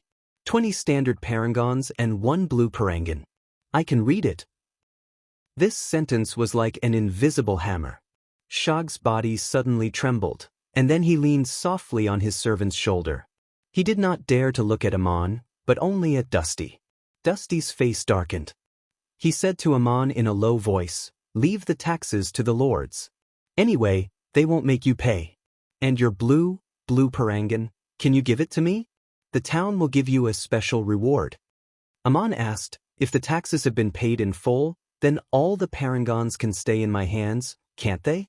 Dusty's throat was a little dry. He said in a low voice, "If you pay the special parangons, you will get an extra reward. You don't lose anything." Before he finished, Amon felt a hand on his shoulder. Crazy Ole's voice was unhurried. "My lord, I often see this kind of thing. Some people take things that don't belong to them. Over time, it becomes a habit, but they forget that it doesn't belong to them. If one day they don't get what doesn't belong to them, they will feel that the real owner shouldn't have it. What kind of person is that?" Looking at Shog's pitiful face begging the mayor, Amon somehow felt a nameless anger rising in his heart. He could hardly suppress it. He wanted to take 2 steps forward and punch Shog in the face. The thought made Amon's body tremble. Crazy Ole appeared at this moment. He put his hand on Amon's shoulder, and an invisible force stopped Amon from moving. Mayor Dusty did not speak, but Crazy Ole continued, "This is the devil. Desire is not necessarily evil. It can encourage people to create and pursue more beauty. But I want to tell a story. There was once a man who stole a gold coin from me every day, and no one pursued the matter. Later on, I kindly told him that it was not good to do so, but his heart was filled with hatred and curses. He asked me to encourage and praise him to continue this behavior, otherwise it would become my evil deed, but he completely forgot that he had once received so much from me. Tell me, whose evil deed is this?" Mayor Dusty broke out in a cold sweat under Crazy Ole's stare. He unconsciously took a step back and turned to Shog. "Clerk, Amon's request is normal and legal. Since he can read, let him watch you register. Write down 20 standard parangons and 1 blue parangan. You will pay the tax." As soon as he said this, Lord Shog's eyes turned white. He straightened his body and spat out a mouthful of blood. Then he fell into the arms of a servant. The servant hurriedly carried him into the shrine for emergency treatment. Most people still did not understand what had happened. It seemed that Lord Shog was sick, very sick. Crazy Ole watched coldly as Shog was carried into the shrine. Then he said to Dusty, "The clerk is not well and can't work. Mayor, please register it yourself." Dusty wiped the sweat off his forehead and nodded. "Okay, I'll register it. Take the kid away." But when he saw Shog vomiting blood and fainting, he calmed down somehow. He felt that this noble priest was just like a lowly and pitiful worm. Shog vomited blood and fainted. But when he saw Shog vomiting blood and fainting, he calmed down somehow. Crazy Ole's hand on Amon's shoulder tightened. Amon involuntarily turned half a circle and followed Crazy Ole. Kid, Shog deserves it. But you're suffering. Do you understand the desire of two sides? Learning how to face it is like learning how to use power. What you did today was dangerous. You are not calm enough.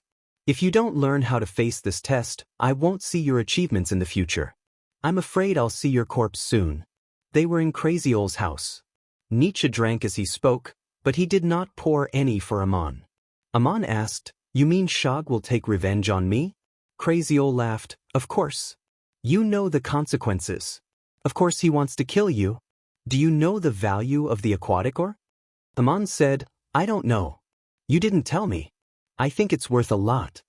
Crazy Ole said, "People in Duk have a different concept of money. One aquatic ore is worth 200 parangons, which is equivalent to 4,000 gold parangons. And it's not something you can buy just because you want to. Such a sum of money can cause bloodshed anywhere, let alone in the hands of a kid like you. Duk is safe for now, at least I'm here. But what about you?" Amon lowered his head. "You seem to know what I'm going to do. You didn't stop me." Crazy Ole shook his head. "Persuasion won't work. I can stop you, but I can't face the rising desire for you. After this incident, you should understand how to control it. Face it with a clear mind and even enjoy it. But don't let it control your thoughts and actions. Besides, I'd like to see you deal with Shog. He deserves it. But you have to watch yourself." Amon nodded. "I think I understand." Crazy Ole stood up. "It's good that you understand. Now you can learn the most basic first-level magic. There are many kinds of magic, including elemental magic, spiritual magic, prayer magic, spatial magic, message magic, and so on. It's difficult for a sorcerer to master all kinds of magic. Most of them have their own specialties. I don't know what you're good at. Since you have the aquatic ore, you can start with water magic." Magic was so mysterious and profound in Amon's mind. But Crazy Ole told him that the standard to become a first-level mage was very simple: a sheet of ice. Summoning the water in the environment, condensing it into ice, and quietly covering the ground with a layer of ice. What Amon didn't know was that this meant 3 kinds of water magic. Although they were all first-level magic, the combination was not easy, and it had to be done silently.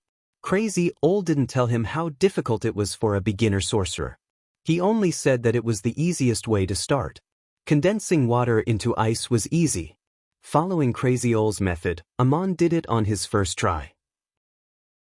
Summoning the water in the environment to form countless tiny ice crystals, gradually covering the ground. It was a bit difficult at first, but he succeeded after a few days. Crazy Ole smiled at Amon. "You can practice it again and again, but don't use the aquatic ore when you practice by yourself." When Amon didn't use the aquatic ore as a medium, he found that it was 10 times more difficult to use the same magic. Crazy Ole should have given him a staff, but the old man seemed to have forgotten. He wanted Amon to use his own magic power without any tools. Amon couldn't do it. In fact, many low-level mages couldn't do it, including third-level mages. At least they needed a staff with a common parangan. But Amon already knew what to do. He had mastered the technique. He had succeeded many times with the aquatic ore, so he didn't doubt that his method was wrong. It was just that he didn't have enough power. He didn't have any doubts or frustration. Practice hard. At this time, Crazy Ole explained to Amon the special features of the aquatic ore and how to use it. The aquatic ore not only helped to awaken the power, but also greatly assisted the casting of water magic. If Amon had used his own power from the beginning, he wouldn't have succeeded. Using the aquatic ore was a shortcut. However, there was a principle to using tricks, and it could only be used in 2 situations. The first was to better grasp a certain magic, and to understand its methods and techniques in the most thorough way possible. The second was when fighting for life and death, it was impossible to hold back any strength. But after mastering a certain magic, it was best not to use it during practice. Otherwise, it would lead to dependence and complacency, which was not good for one's power. Crazy Ole said so, so Amon did as he said. He couldn't do it without the aquatic ore, but he wasn't in a hurry. Amon kept an eye on it. Every once in a while, he would try it again with the aquatic ore to see how much his power had grown. He was satisfied with the result. The ice was forming faster and faster, and the area was getting bigger and bigger. Crazy Ol, of course, knew that it was too difficult for Amon to form ice with his own power, and to do it without anyone noticing. He would be surprised if he could do it easily. All geniuses had their limits. Except for that, Crazy Ol didn't teach Amon anything else, not even body arts. Until one day, Amon spent the whole afternoon secretly forming an almost imperceptible layer of ice on the doorstep of Crazy Ol's house. He wanted to see Crazy Ol fall, and then he could help him. But when Crazy Ol came home, the ice disappeared, and Amon, who was behind the door, slipped and fell. Crazy Ol said to him, "My child, you're already a first-level sorcerer. It's a great achievement for others in such a short time, but for you, I only hope you can make it in time. Because the disaster is coming soon. Because disaster is coming soon. At that time, you must be able to protect yourself, and you must learn how to protect yourself." Amon asked curiously, "What disaster?" Crazy Ol didn't want to say more. He just asked, "Do you still go to the cold spring to practice magic every night?" Amon nodded, "Yes, I'm used to it." The cold spring was no longer piercingly cold, but just a cool pond. But Amon was used to calling it the cold spring, and he also went there to bathe and practice magic every day. It was a secluded place with a peaceful environment. Amon felt a sense of familiarity and intimacy. Crazy Ol didn't say anything more. He just nodded, "Well, go on."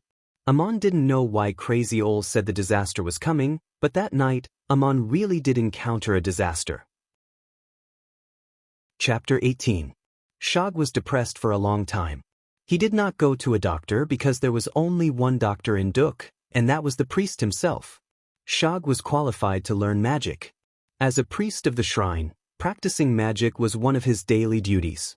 But not every priest was an excellent mage. It depended on the individual's aptitude and cultivation. It took Shag several years to awaken his power. In the end, he had to go through a ceremony presided over by the supreme mage Goliath in the shrine of Saya. But so far, he had barely reached the standard of a second-level mage. He could only use a few low-level magic, including prayer magic, the most important of which was healing magic. The healing skill of the divine prayer was the most important cultivation content for a priest of a village shrine.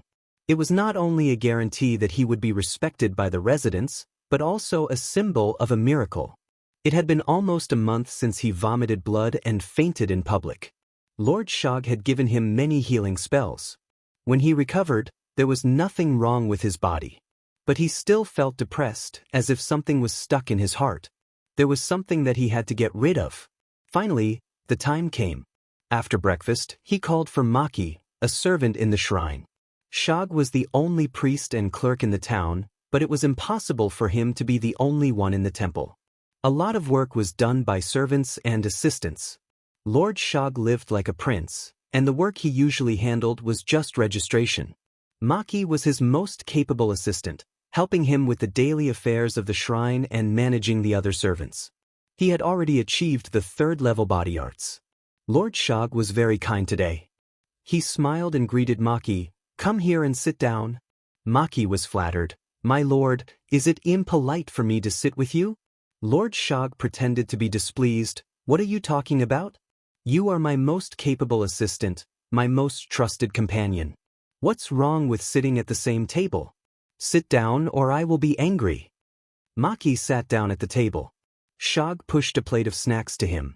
It was a kind of fresh wild fruit that the servants picked in the forest east of the town. It was sweet and sour. Maki took one and ate it carefully. Shag smiled and asked, "Your body arts have reached the third level, right? He's only one step away from becoming an intermediate warrior."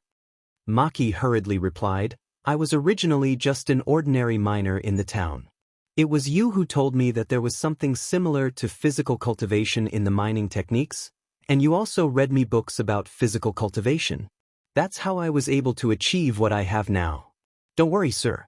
I didn't tell anyone about it as per your instructions." Shag smiled happily. "What's there to worry about? You're the one I trust the most. If you can become an intermediate warrior, I can go to the lords of the city and make an exception for you." If you're lucky, I can find an opportunity to make you a noble, or at least let you become a warrior of the shrine and a deputy with a divine title. Maki quickly stood up and took a step back. Thank you, Master Shog. I don't know how to repay you. Shog waved his hand. Sit down, let's talk. Maki, have you found out what I asked you to investigate a few days ago?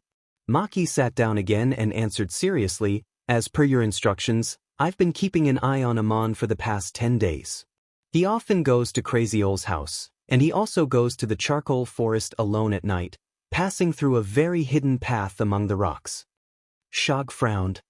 He's really brave. A kid going to the charcoal forest at night? What's he doing there? Maki shook his head. I don't know. After saying this, he seemed to feel that this answer was not appropriate. He thought about it and said, is he looking for or cores again? He picked up so many or cores in the charcoal forest last time. Does he want to try his luck again? Looking for ores in the middle of the night? Shog was puzzled. He lowered his voice and asked, what about the other thing I asked you to do? Maki also lowered his voice. I went to Amon's house 3 times when he went out at night. The drunkard didn't notice at all. There are very few things in his house, but they are also very simple. I don't even need to look through them. I found a few dozen silver coins and 2 gold coins. According to your instructions, don't touch anything until you find the parangons. The parangons should be with Amon all the time. I remember they were wrapped in a sheepskin. Shog moved closer to Maki. Maki, I want you to do one thing tonight. Maki's face turned pale and stiff. He did not speak for a while. Shog stood up and walked behind him. He patted his shoulder and said, the 20 parangons are all yours. As for the blue parangon, please put it in the Hall of Murin. Don't let anyone find it. It's for the goddess. I won't be there, and you didn't give it to me. Got it?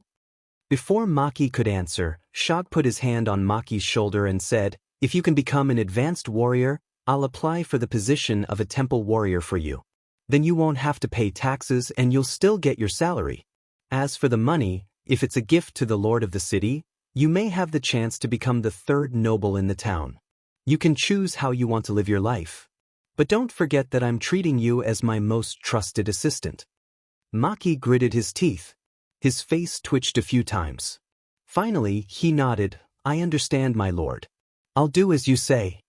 Shog went to the corner and poured 2 glasses of wine. He sat down again and handed one to Maki.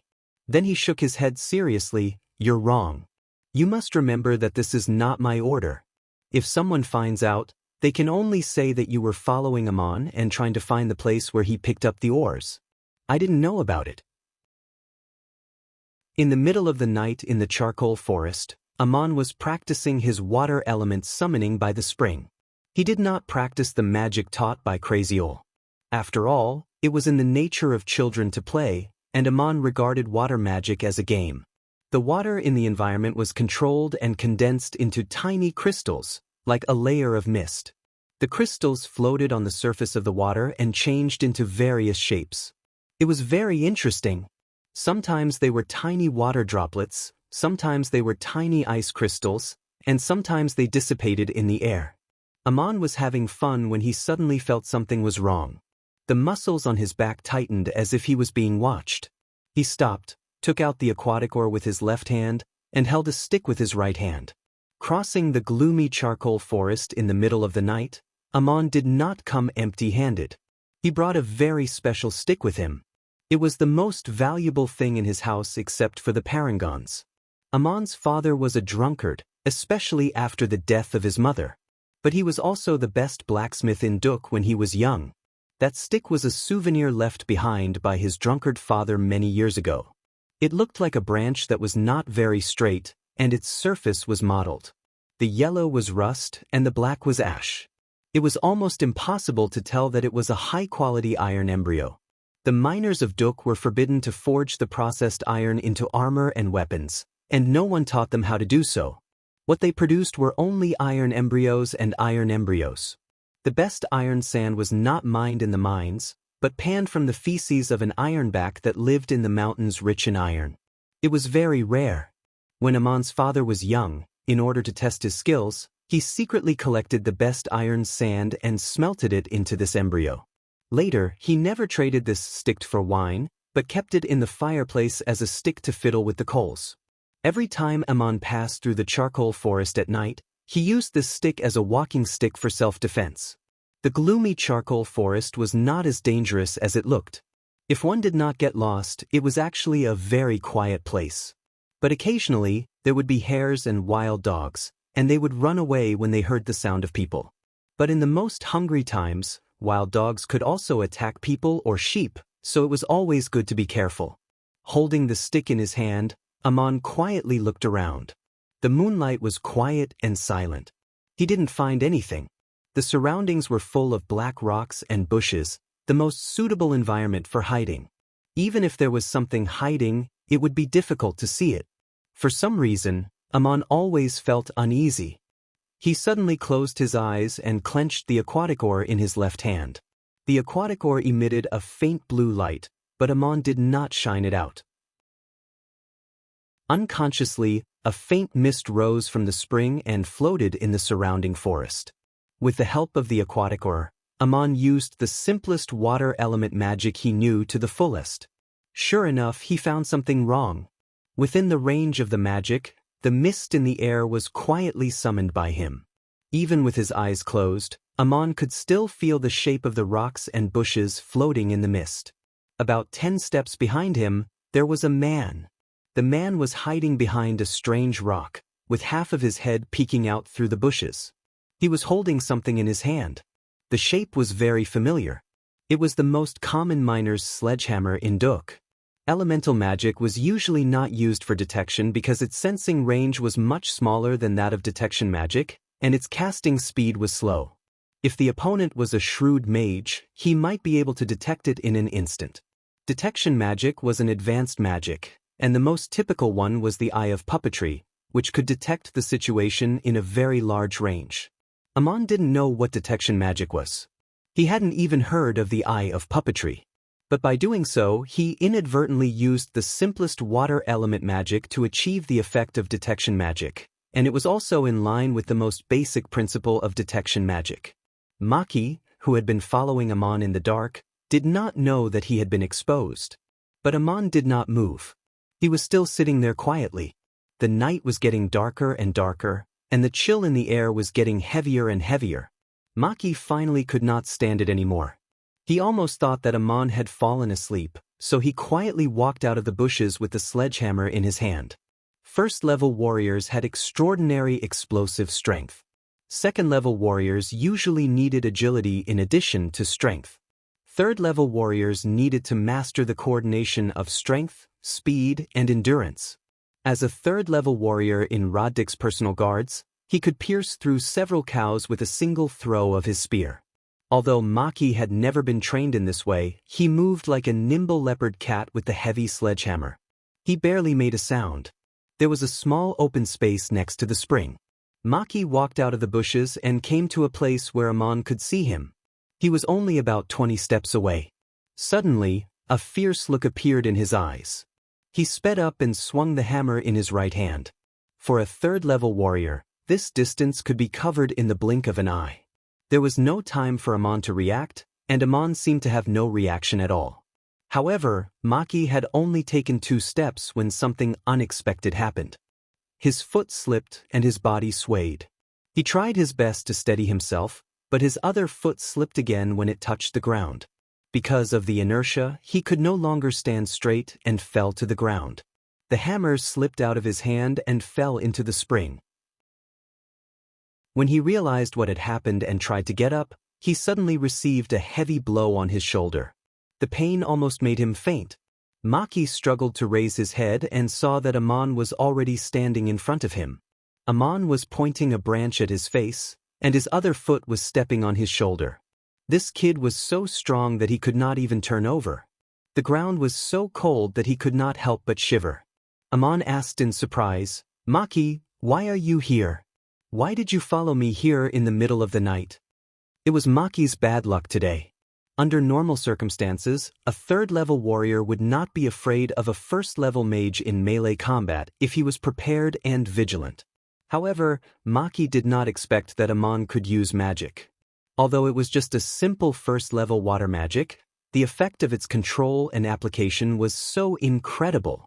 After discovering Maki, Amon secretly condensed a layer of slippery ice on the way and used a thin mist to cover the reflection of light. If Maki had walked slowly, he would have been fine, but if he rushed forward, he would definitely have slipped. This was the power of magic. It did not need to be very powerful, but it was a different kind of power. Amon also used the aquaticor. Maki was very angry. He stretched out his hand, trying to grab Amon's ankle. He shouted, "Let me go on. If you can come here, why can't I? Child, how can you be so rude? Of course you can come to the charcoal forest. But why are you following me in the middle of the night?" Amon did not let go of Maki. He gently poked the back of Maki's hand with the branch in his hand. Maki gritted his teeth in pain. Fortunately, his bones were not broken. Only then did he realize that the stick in Amon's hand was not a branch. It was harder and heavier than pig iron. Maki panicked. He suddenly realized that in this place, Amon could kill him with the stick without anyone noticing. His original idea was to kill Amon quietly in a secluded place. He did not expect the situation to be reversed. He hurriedly explained, "Amon, I followed you just to see where you found the ores. I also want to try my luck." Amon narrowed his eyes. "You think I'm looking for ores in the middle of the night?" Maki replied, "Aren't you? Otherwise, why would you come to the charcoal forest every day?" Of course, Amon could not tell Maki that he was practicing magic. Suddenly, he realized that when he used magic to make Maki fall, this person must have noticed it. This was a secret that could not be revealed.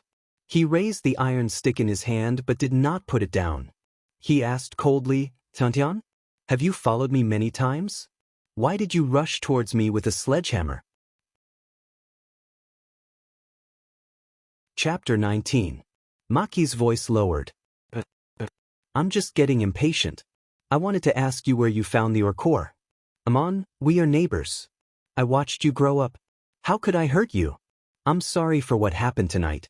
Let's just say it never happened. If you forgive me, I will." Maki's words stopped abruptly. Amon saw the strangest thing he had ever seen in his life. A thin layer of ice had formed on the ground, and in an instant, it enveloped Maki's entire body and froze him in place. Then, countless cracks appeared on the thin ice, and Maki's body shattered into countless small pieces. The layer of ice then disappeared, leaving only a dark red mark on the ground. Blood, flesh and mud. Maki had silently disappeared forever. Amon looked up. It was Crazy Ol. Amon couldn't tell what magic this supreme sorcerer had just used. Was it freeze or space cutting? In the blink of an eye, Maki disappeared without even asking anything. It was the first time for Amon to witness a murder with his own eyes, especially in such a strange and horrifying scene. He took a few breaths before asking, "Crazy Ol, you killed him just like that. Didn't you ask him clearly?" Crazy Ol's face darkened. "He followed you for 10 days and went to your house 3 times in the middle of the night. Today, he suddenly rushed to you with a sledgehammer. What other possibilities do you think?" Amon was shocked. "He went to my house? When I was not here?" Crazy Ol nodded, "Yes. You were calm a few days ago, but you were not careful enough. Tonight, you made a breakthrough and found him. You have to pay attention to the slightest changes in the environment. Do you know how important this is? Alas, maybe I'm asking too much of you. You're just a kid after all. Anyway, you didn't kill him right away, which means you've passed the test of impulsive desire." Amon asked in confusion, "You said that I passed the test of impulsive desire. But why did you kill him without asking anything? At least let him explain." As he spoke, he looked at the dark red marks on the ground with lingering fear. He still hadn't calmed down. Crazy Ol said, "My boy, some things don't need to be asked. What you need to learn is not only magic or body arts, but also how to see the world clearly. Otherwise, what's the use of strength? Ferocious beasts have great strength. Do you want to be as ignorant as a wild beast?" Amon said, "Ignorant? I just want to know why he came. What did he want? Did he want to catch me or kill me?" Crazy Ol pointed at the marks on the ground. To catch a kid, he didn't need to swing a hammer like that, nor did he need to use such speed and strength. That was a fatal blow. He didn't even want to ask you anything before he wanted to kill you. Perhaps he was worried that he couldn't do it, so he used the most direct method without hesitation. Amon could not help but shiver slightly. Are you so sure? Crazy Ol sighed again. Maki knows you because we are neighbors in the town. He watched you grow up and we are very familiar with each other. But he didn't wear a mask today, so he didn't consider what you would do if you recognized him. That can only mean one thing. Before he came here, he didn't think that you would tell anyone about this. Amon lowered his head. I didn't expect Maki to do this. He deserves to die, but I'm also at fault. If I didn't take out the aquatic ore to force Shog, today's disaster wouldn't have happened. Crazy Ol nodded. You knew he was sent by Shog? Amon said, how could I not have thought of it after you reminded me? He didn't even wear a mask. Not only to rob, but also to kill. So it must be Shog's order. Maki is Shog's servant. Crazy Ol came to Amon and patted his back as if to comfort him. You said you were at fault, but that's your own business. It has nothing to do with what happened to Maki. For him, you did nothing wrong. You could have killed him or not. But if you want to forgive someone's crime for some reason, you have to understand two things. Amon looked up. What are they? Crazy Ol answered slowly. First, you have to understand that when anyone makes a choice, he also has to face the consequences, whether he is willing or not. Take Maki for example. Since he decided to do what he did, he should bear the consequences, whether he was aware of it or not. Second, if you choose to forgive and forgive, you have to understand and be able to bear the consequences. You have to figure out whether you're resolving the grudge or bringing more harm to yourself or others. As for Maki, as a level 3 warrior, there's no way he didn't notice that you used divine arts just now. Even if he can't kill you, he'll definitely report you. You didn't do anything wrong, but he wants your life. Amon lowered his head again. You don't have to say so much. In fact, Maki didn't have to report me. You already told me that he was a 3rd level warrior. If I let him go, he could have killed me. Crazy Ol laughed in a self-deprecating manner. I can't even remember how many people I've killed in my life. This is the first time I've explained so much to a child. Amon, it's the first time you've seen someone kill someone in front of you. You're much calmer than I was when I was a child. Remember what happened today.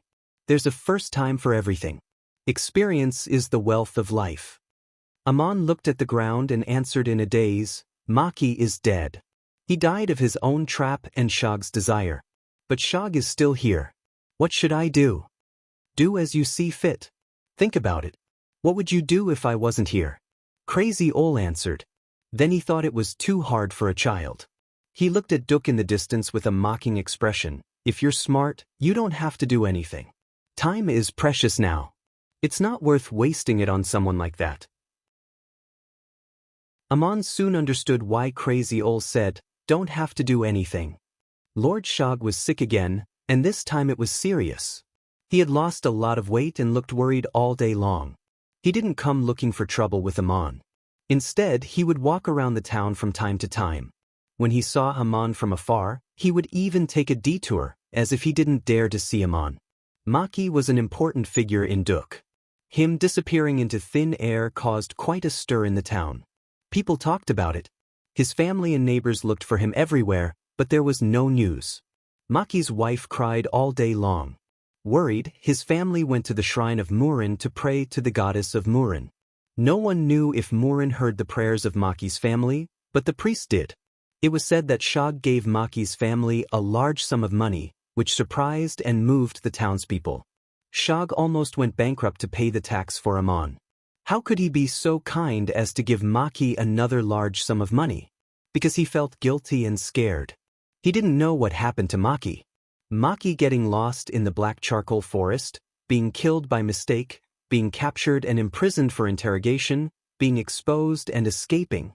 He thought of all the possibilities, and the more he thought about it, the more frightened he became, fearing that he would also be exposed. Shog was even prepared. If Maki was captured and confessed that he was the one behind it, Shog would deny it and insist that he had nothing to do with it. He would say that Maki was greedy because he saw Amon had so many parangons, so he wanted to kill Amon for his wealth. Anyway, there was no evidence. Maki's testimony could not bring down a noble like Shog. On the contrary, he would be accused of framing him. But that didn't happen. Maki disappeared like air. Mayor Dusty came to see Shog and asked if he had any clues about Maki's disappearance. Of course, Shog said he didn't know anything. He just felt that the mayor's eyes were a little strange, which made him feel uneasy. Shog wanted to know what had happened. He was the one who had sent Maki to kill Amon, but Amon had returned unscathed, as if nothing had happened.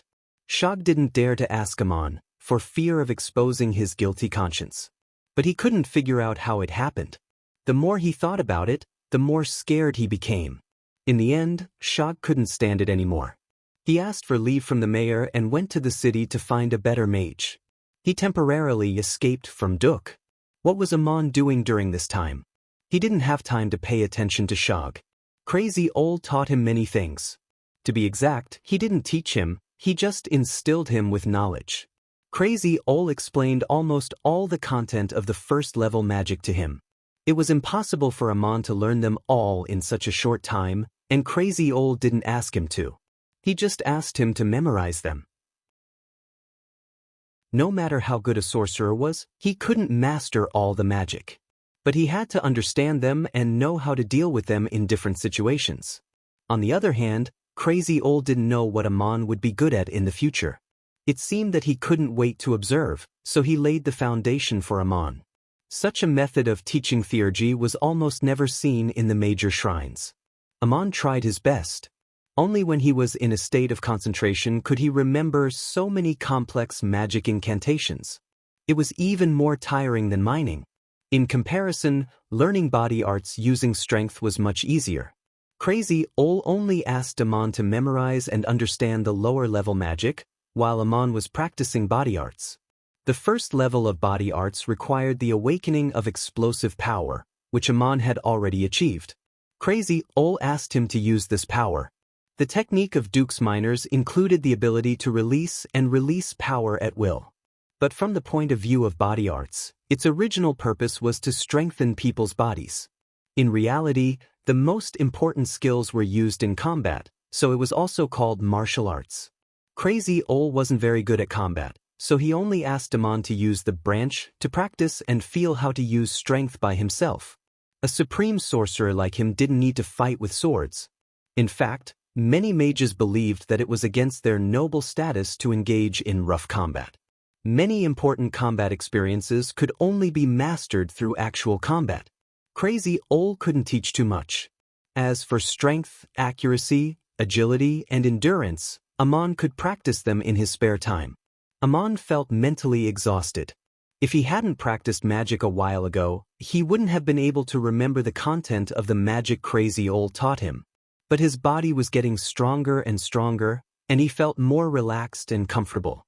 But after Shog left Duk, Amon suddenly fell ill. Amon had no concept of illness. He had never been sick since he was a child, so this illness came suddenly and strangely. He often felt cold and feverish, as if he had just taken a bath in a cold spring 2 years ago. What was strange was that 2 years ago he accidentally fell and hurt his leg, and 1 year ago he accidentally sprained his shoulder and back.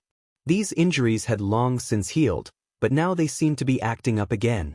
The old injuries were always aching, and it was unbearable. He tried not to show it on the surface, because he didn't want his father to worry. But secretly he was suffering. When he practiced body arts, he almost couldn't control the iron rod accurately.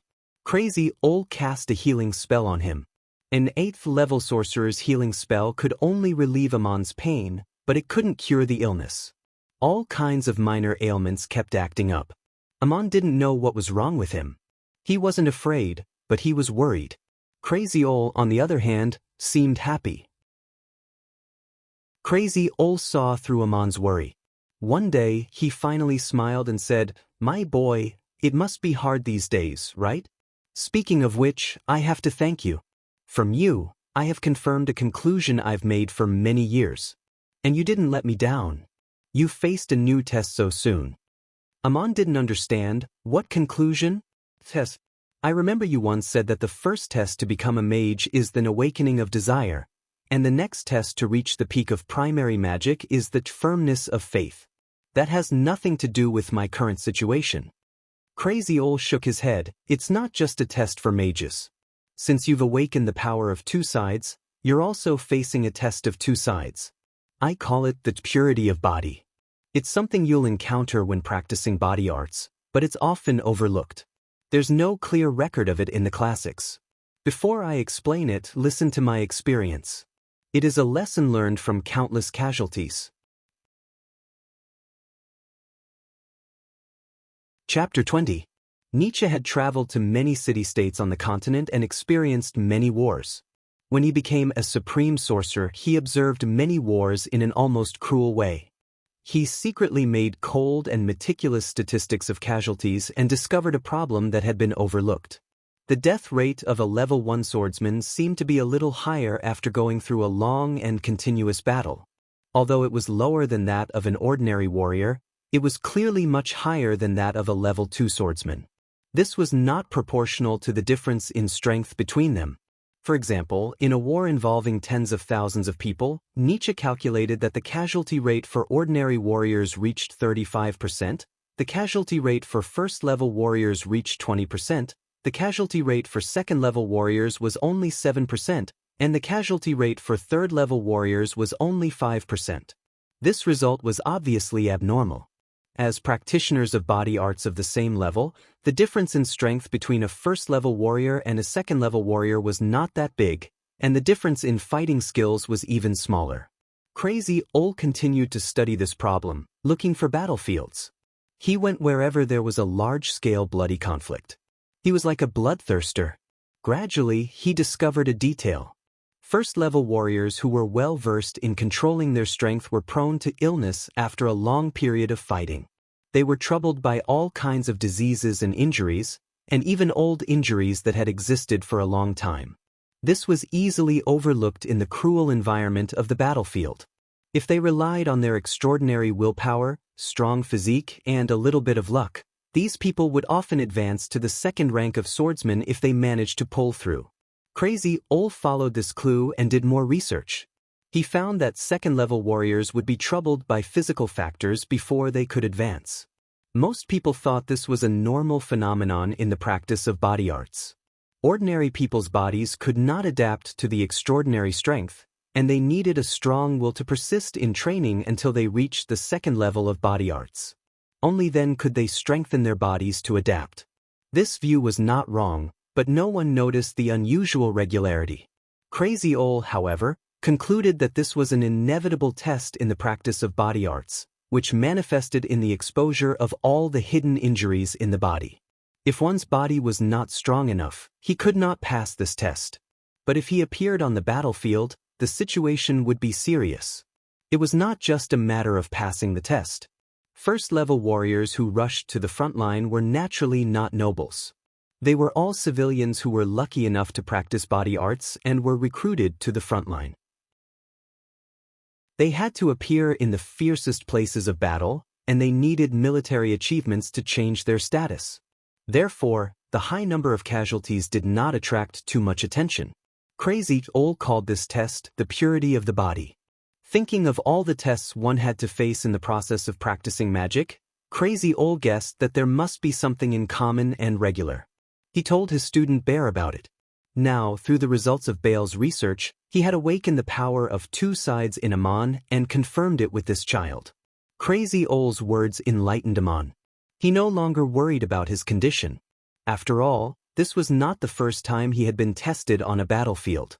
Crazy Ol added, "You have to pass this test before the disaster comes. I was worried if you could make it in time. I didn't expect you to take this step. I'm relieved now." Crazy Ol mentioned the disaster again. Amon couldn't help but ask, "What disaster? Isn't Maki's death a disaster?" His neighbor was killed in front of him. The disturbance in the town and the tears and worries of Maki's family were already a disaster in Amon's eyes. Crazy Ol shook his head. "Now is not the time to tell you. You will soon face another disaster. The day of your departure from Duk is coming." Amon was surprised. "Leave Duk? That is not allowed by the town law. And I'm not a supreme sorcerer yet. And what about my father?" Crazy Ol sighed, don't worry about that. It's useless. Everyone here has his own destiny, and you have yours. In fact, from the moment you extracted the god's tear and Fayal claimed that you offered it to the goddess Isis, you were destined to be punished by the kingdom. Amon did not understand the kingdom's punishment. Crazy Ol sneered, Dusty and Shog will pretend that they don't know, so they won't be held responsible. It was you who offered the god's tear to the goddess Isis. But now Maria should have arrived at the temple of Isis and become the adoratress.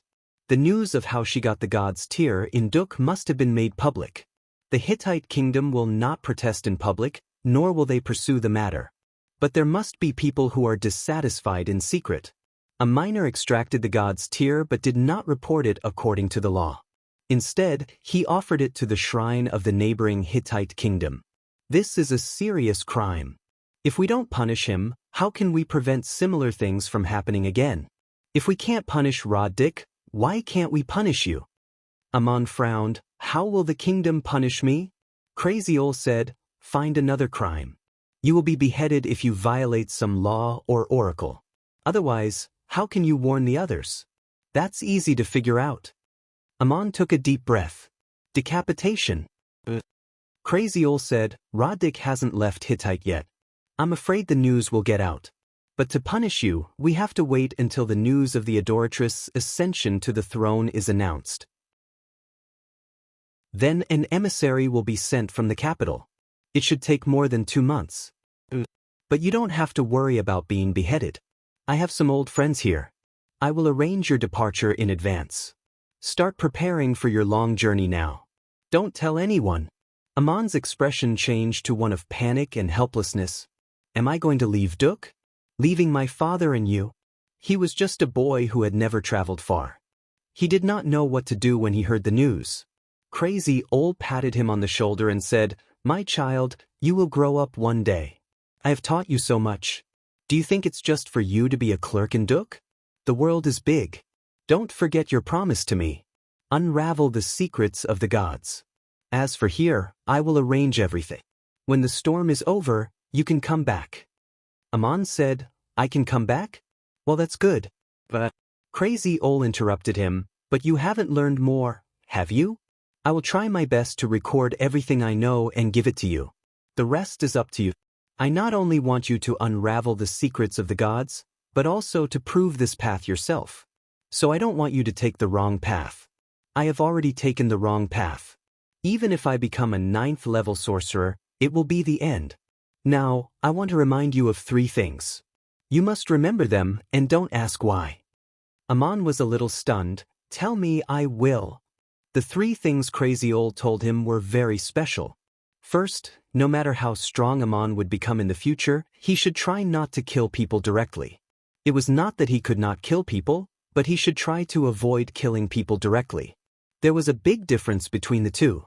If he had to hurt people directly, including living beings, he should try to use as little force as possible to achieve the same effect. Second, no matter how big the disaster was, he should try not to make people hate him. If it was inevitable to make some people hate him directly, then he should make more people feel grateful to him and respect him from the bottom of their hearts. Third, if the above 2 points brought him confusion and went against his beliefs, or if he had no choice between life and death and had to kill people directly, he could stop thinking about it and not feel conflicted. It was easy to remember these 3 points, but difficult to understand. Amon blinked his eyes and thought for a long time. Since Crazy Ol did not allow him to ask why, he asked another question. You want me to avoid killing people directly, but why did you kill Maki that day and use so much force? There seemed to be a deep helplessness in Crazy Ol's eyes. These are the things I want you to remember. As for me, it doesn't matter anymore. Child, do these 3 points give you any sense of familiarity? Amon shook his head. I can't remember. It's the first time I've heard of it. Crazy Ol said, it's also the first time I've told someone this. It was mentioned in Bear's message, but he didn't explain why. Amon, give me that branch of yours for a few days. I need to rework it. Crazy Ol changed the topic. The branch was, of course, Amon's iron rod. Amon gave the rod to Crazy Ol. When he got home, he thought about what they talked about today. He was not only worried about the disaster in the future, but also curious and yearning. He was silently preparing for the long journey. In fact, there was nothing to prepare. He did not know where he was going, and he was more concerned about what would happen to his drunkard father after he left. He had to take the aquatic oar with him, and he planned to keep the other 20 parangons, enough for his father to use for several years. Crazy Ol promised to take care of things here. After all, he could come back again, so there was no need to worry too much. The 3 things Crazy Ol told him to remember were mentioned in Bear's message, but when he recalled Bear's message last time, he did not mention them. It seemed that at least he did not tell Amon everything. What else did he keep? A few days later, Amon's illness was cured. All the ailments disappeared naturally. That night, Amon was sitting at home.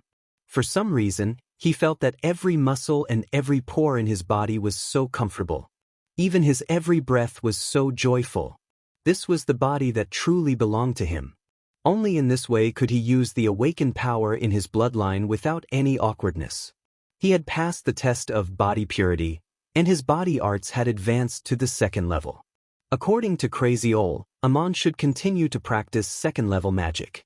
Amon wanted to go to the charcoal forest, but since that was the case, he went to Crazy Ol's house to tell him the news and ask him how to practice 2nd-level magic. When he came to the gate of Crazy Ol's yard, he felt something was wrong, as if there was an invisible force blocking the gate. As soon as Amon touched the force, he heard a voice in his ear. "Mr. Nietzsche, is the man outside the boy you were talking about?" It was the voice of an old man, not from the town. Then Amon heard Crazy Ol's voice in his ear. "Yes, Goliath, he is Amon." It turned out that Crazy Ol had a guest, Goliath. Amon had never heard of this name. Amon only heard the question and the answer, and then there was no sound. The force in front of the gate had no intention of letting him in. Obviously, Crazy Ol and Goliath didn't want Amon to hear what they were talking about, nor did he want him to disturb them. Amon stood in the corner of the yard and waited quietly. Not knowing what Crazy Ol and the guest were talking about, Amon suddenly heard Goliath's voice saying agitatedly, "Nietzsche, please don't offend the gods in front of me. I have my beliefs, my principles. Please stop talking about the prophecy of the catastrophe." Chapter 21. Perhaps Goliath was too excited that his voice broke through Crazy Ol's barrier. Amon could not hear the rest of the conversation. Only the 2 of them in the room could hear it. Crazy Ol sat there with a goblet of wine in his hand. He made a downward gesture. "You don't have to believe me, but when the day comes, I hope you will remember what I said and be prepared for it. Let's not talk about this. I've been living in Duk all these years and we've been living in harmony. I've even helped you a little, am I right?" Goliath bowed. "When I first met you, I was only a 5th-level mage. You didn't cause me any trouble. You even helped me a few times and gave me many pointers. Otherwise, I wouldn't have become a supreme mage so smoothly. From a personal point of view, I've always been grateful to you. There's no doubt about that." Crazy Ol actually had moments of modesty. He waved his hand and smiled. "You don't have to thank me for what you've achieved. I've only told you some of my experiences. You've also let me read many books in the shrine. I'm grateful to you as well.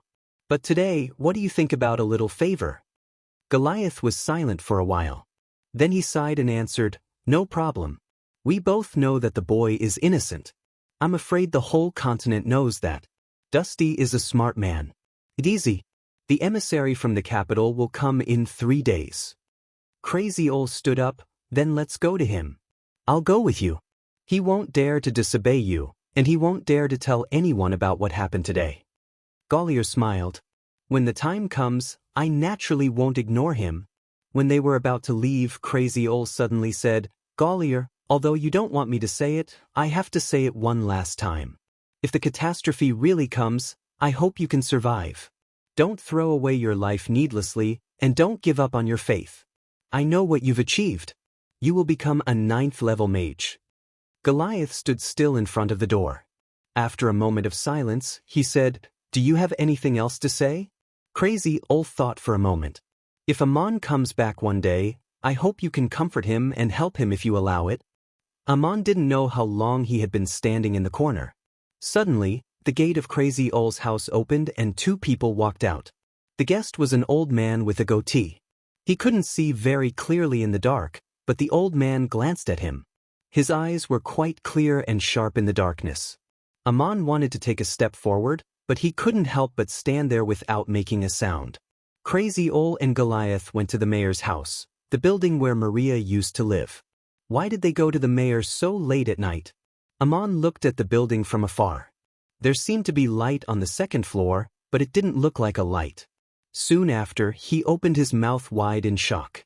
He clearly saw a figure fly out of the window. The figure was like a big bird, a giant eagle, or a night owl. It rushed into the sky and disappeared into the night. It was flying. It looked like the guest, Goliath. Crazy Old, who is the guest today? He can fly.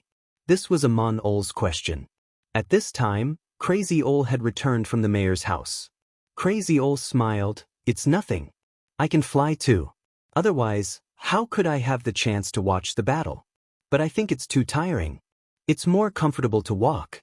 An 8th level sorcerer like me can fly without the help of any magic artifacts. In fact, an advanced mage can fly, but he needs the help of some things. It was Aman Ol's habit to get to the bottom of something. He asked again, "You haven't told me who Goliath is?" "Don't worry. You'll know sooner or later. If one day you run into trouble in Saya, maybe you can go to him." "Aman, why did you come to see me at night?" Aman said, "I've passed the test of body purity. Generally speaking, I'm a 2nd level warrior. But according to you, I should learn 2nd level magic. But I'm not a 2nd level sorcerer yet. How can I learn it?" Crazy Old looked at Aman and said in a low voice, "If I'm right, you're not only a 2nd level warrior, but you can also learn magic and become a 2nd level sorcerer. Whether it's true or not, you'll know once you try." Aman said, "But you haven't taught me 2nd level magic yet?"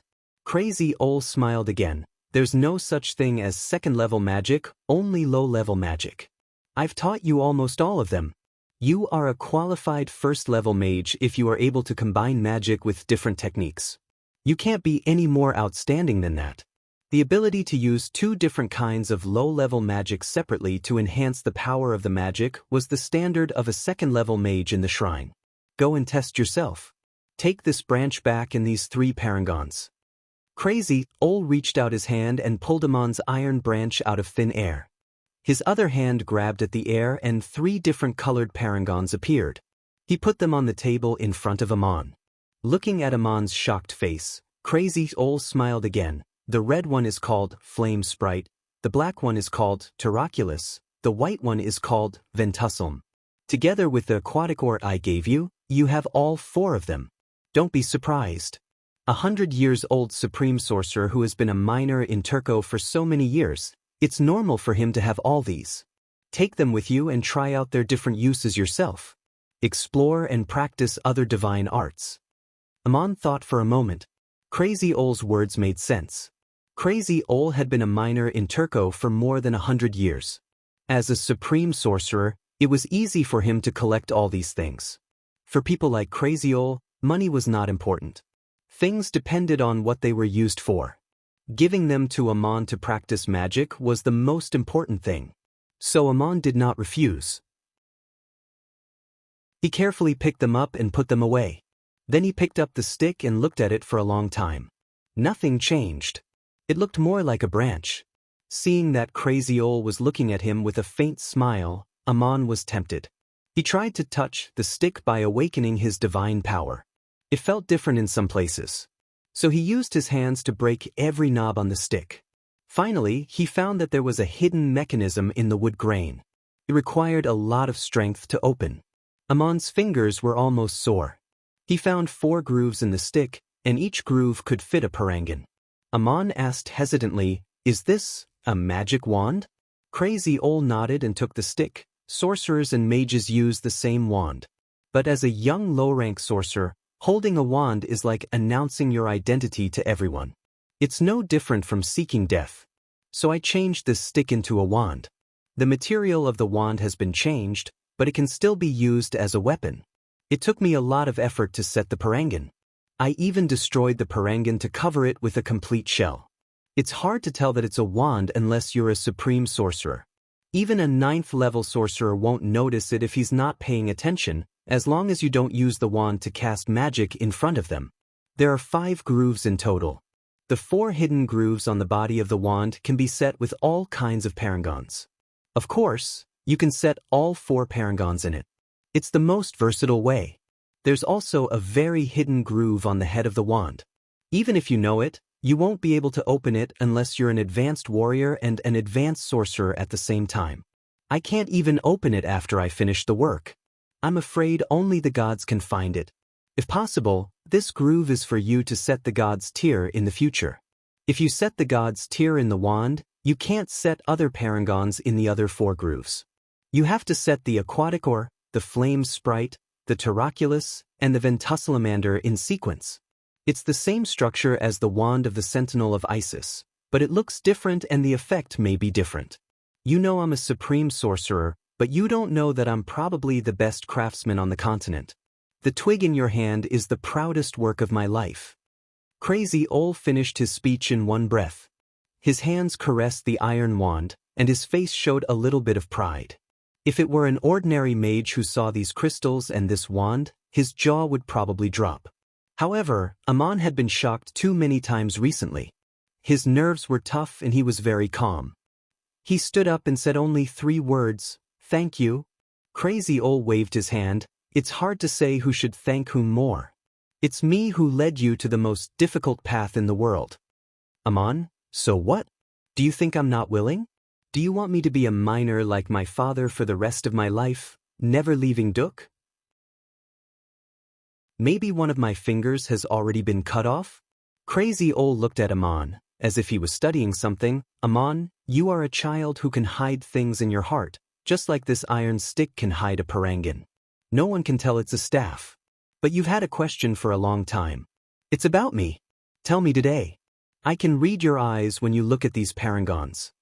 Amon lowered his head. In that case, I'll ask. The ore core used to mine the god's tear was borrowed from you by my father. That's why I've been through so much. And you said that from the moment I mined the god's tear, many things were bound to happen. Did you do it on purpose? I knew it was the god's tear in the ore core. Amon finally asked the question that had been bothering him for a long time. Crazy Ol was a little embarrassed. He looked down at the iron wand and said, among all the supreme sorcerers and mages, I should be the one who knows the most about mining parangons. No one else could have been a miner in Duk for more than 100 years. The ore core is a magical thing. Before it's opened, no one can be sure that there is a parangan in it, let alone what kind of parangons it is. I've spent my whole life trying to figure it out. All I know is that the ore core is different from the others I'm familiar with. It's probably the god's tear that I've never mined before. I lent it to your father and you opened it. It's the god's tear. I'm right. Amon hesitated. Then why didn't you? Crazy Ol continued. Then why didn't I keep it for myself?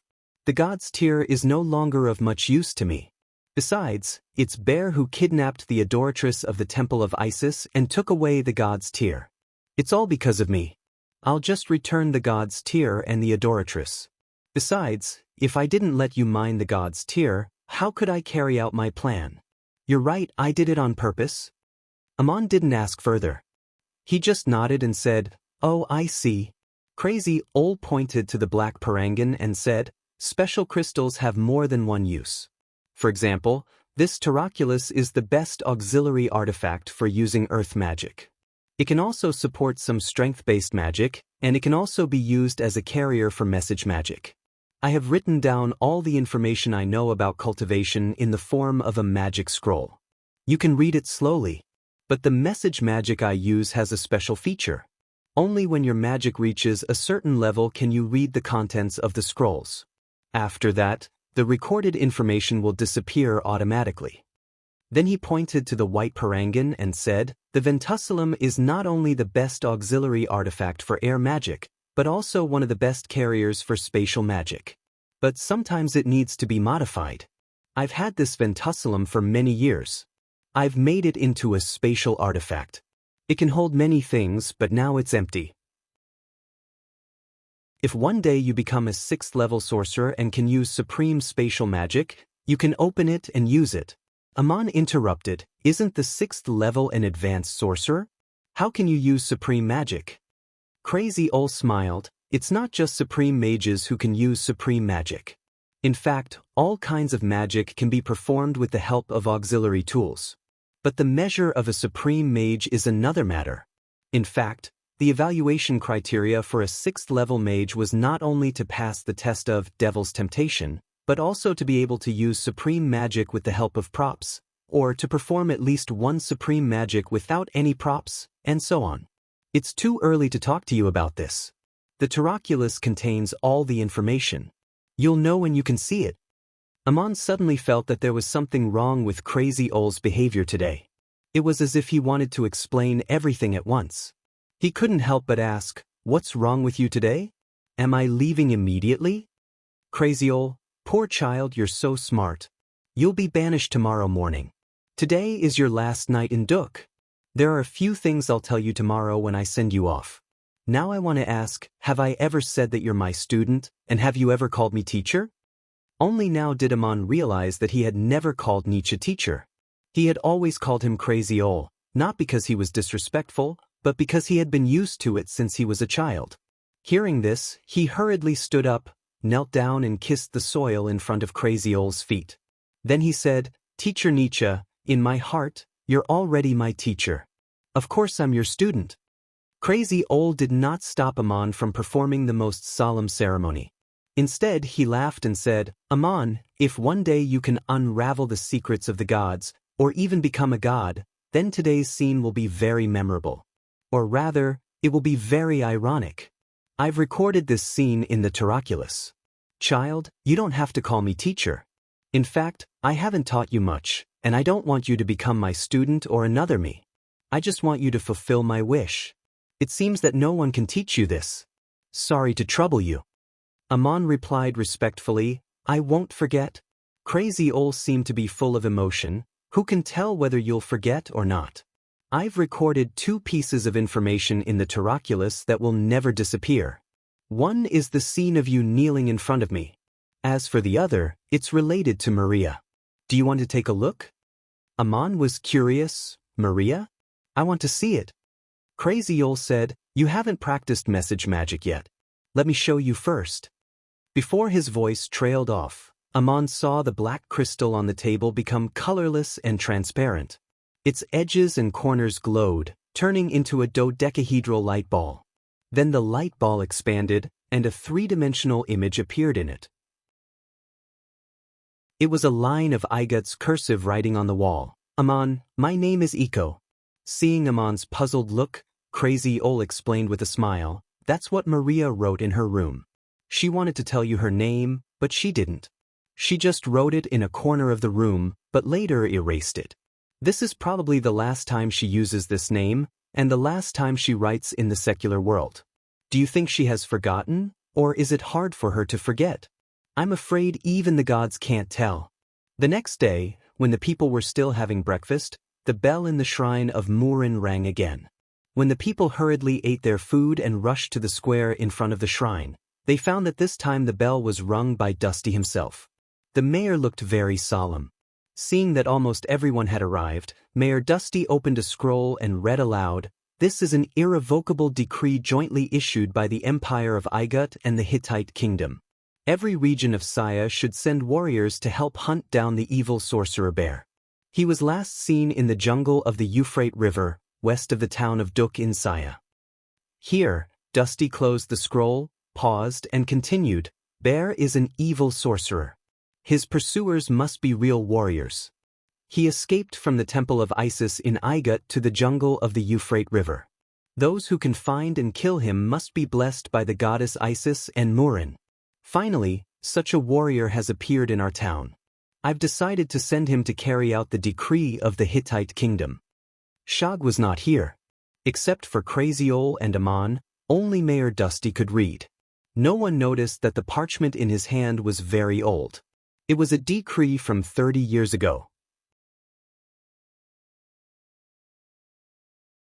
Chapter 22. 30 years ago, when the Empire of Igut learned that Bear had crossed the border of the Cape States and fled across the Saya Desert to the Euphrates Valley, not only did the Empire of Igut mobilize a group of mages and warriors to pursue him, but it also issued an official document requesting the Hittite kingdom, especially the city-states near the Euphrates Valley, to assist in the hunt. So the Hittite kingdom issued a decree and symbolically sent it to all the states. This was more or less a perfunctory one. It only asked the states to send warriors to pursue Bear, but it did not say what would happen if they did not send warriors. Everyone knew that sending warriors to hunt down a 9th-level sorcerer was not a good idea. Even if they did find him, it would be no different from suicide. It had nothing to do with them. The most they could do was to send a message to their superiors. The town of Duk also received the decree. How could they have any information about Bear? It was impossible for them to send blacksmiths to hunt down a supreme sorcerer. So they did not take any action. Of course, no one would pursue the matter. Later on, the Temple of Isis announced that Bear had been killed by Troni, but the authorities were very secretive about the matter. No one was willing to mention Bear's name again. So the matter was over and became history. Unfortunately, there was a tale that no one noticed. The decree issued by the Hittite kingdom was irrevocable, and they forgot to revoke it later. In fact, no one needed to do anything else. The matter was over. No one would go after a supreme sorcerer who had disappeared a long time ago. What was more interesting was that the town of Duk only received the decree to assist in the pursuit of Bear.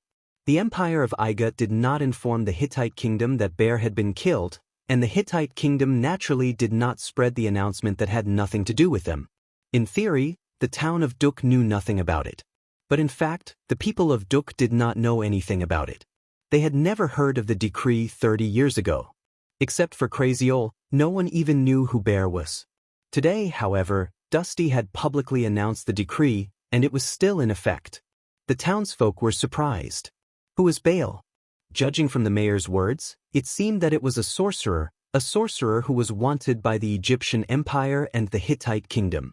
He must be a very difficult person to deal with. With so many mages and warriors, was there a need to send someone from a small town like Duk? Why was the mayor so enthusiastic? Even if he wanted to flatter her, there was no need to use this kind of thing to show off, right? While they were looking at each other and whispering to each other, Crazy Ol Nietzsche stepped forward and asked, "Mayor, you said that there is such a brave warrior in our town. Who is he?" Dusty pointed at someone in the crowd expressionlessly and said, "The one who is blessed by the gods. We have all witnessed the miracle with our own eyes. We know how the patron saint blessed him. He is Amon." As soon as Amon heard the mayor read out the decree, he immediately understood what was going on. Crazy Ol, Goliath and Dusty had discussed it last night. They wanted to find an excuse to make him leave the town or exile him. But the others did not understand. Someone immediately shouted, "What? The mayor wants to send a child to kill a sorcerer? Preposterous, absolutely preposterous. Not to mention killing a sorcerer, even sending a child to a dangerous jungle was ridiculous. If it were not Mayor Dusty who said this, the people would have already cursed him. Mayor Dusty asked coldly, "Oh, so you're the one who's going?" This sentence dispelled most of the questioning voices, but there was one person who walked out shakily and knelt down in front of the mayor.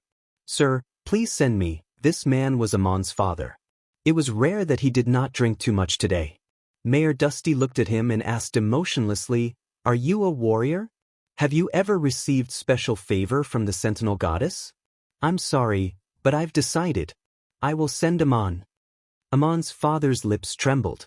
He wanted to say something, but Amon and Crazy Ol helped him up and whispered something in his ear.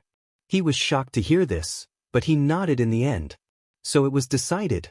Amon, as the warrior of Duk, would go deep into the jungle to hunt down the evil sorcerer Bear and carry out the decree of the kingdom. The mayor only gave Amon 2 hours to go home and pack up. No one was allowed to see him out of the town. As a supervisor, Dusty accompanied Amon home after the crowd dispersed. In Amon's memory, it was the first time that the mayor had stepped into his yard. Amon was the warrior chosen by Duk, so he deserved the honor. The mayor gave him a bag of money and a knife in the name of the whole town.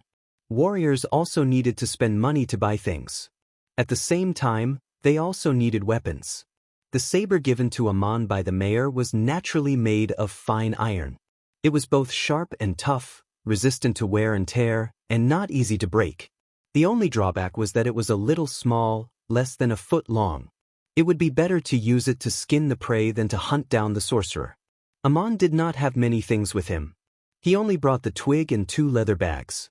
One small bag could hold valuables, and the other big bag could carry a lot of things on his shoulder. He wanted to leave the 20 parangons he had with him to his father, but his father insisted that he take half of them with him. He would need money if he went out. Mayor Dusty said the town should pay for Aman's expenses. "I've brought the bag of money." Aman's father opened the bag and found 5 parangons, 5 gold, 10 silver and dozens of copper coins. Aman took a look and took out the 5 parangons. "Father, these are for you. I'll take the rest." His father shook his head. "You'd better take all the parangons. It's more convenient." Dusty couldn't help but interrupt. "Old drunkard, you don't know much about the outside world. In many village pubs, a glass of wine costs only 1 copper coin. If you pay with a parangan, you can even buy a pub. You have to bring change. It's convenient and less troublesome." A parangan was equivalent to 20 gold baht. The weight of a gold coin on the continent was 1 stok, and the weight of a silver and copper coin was half a baht.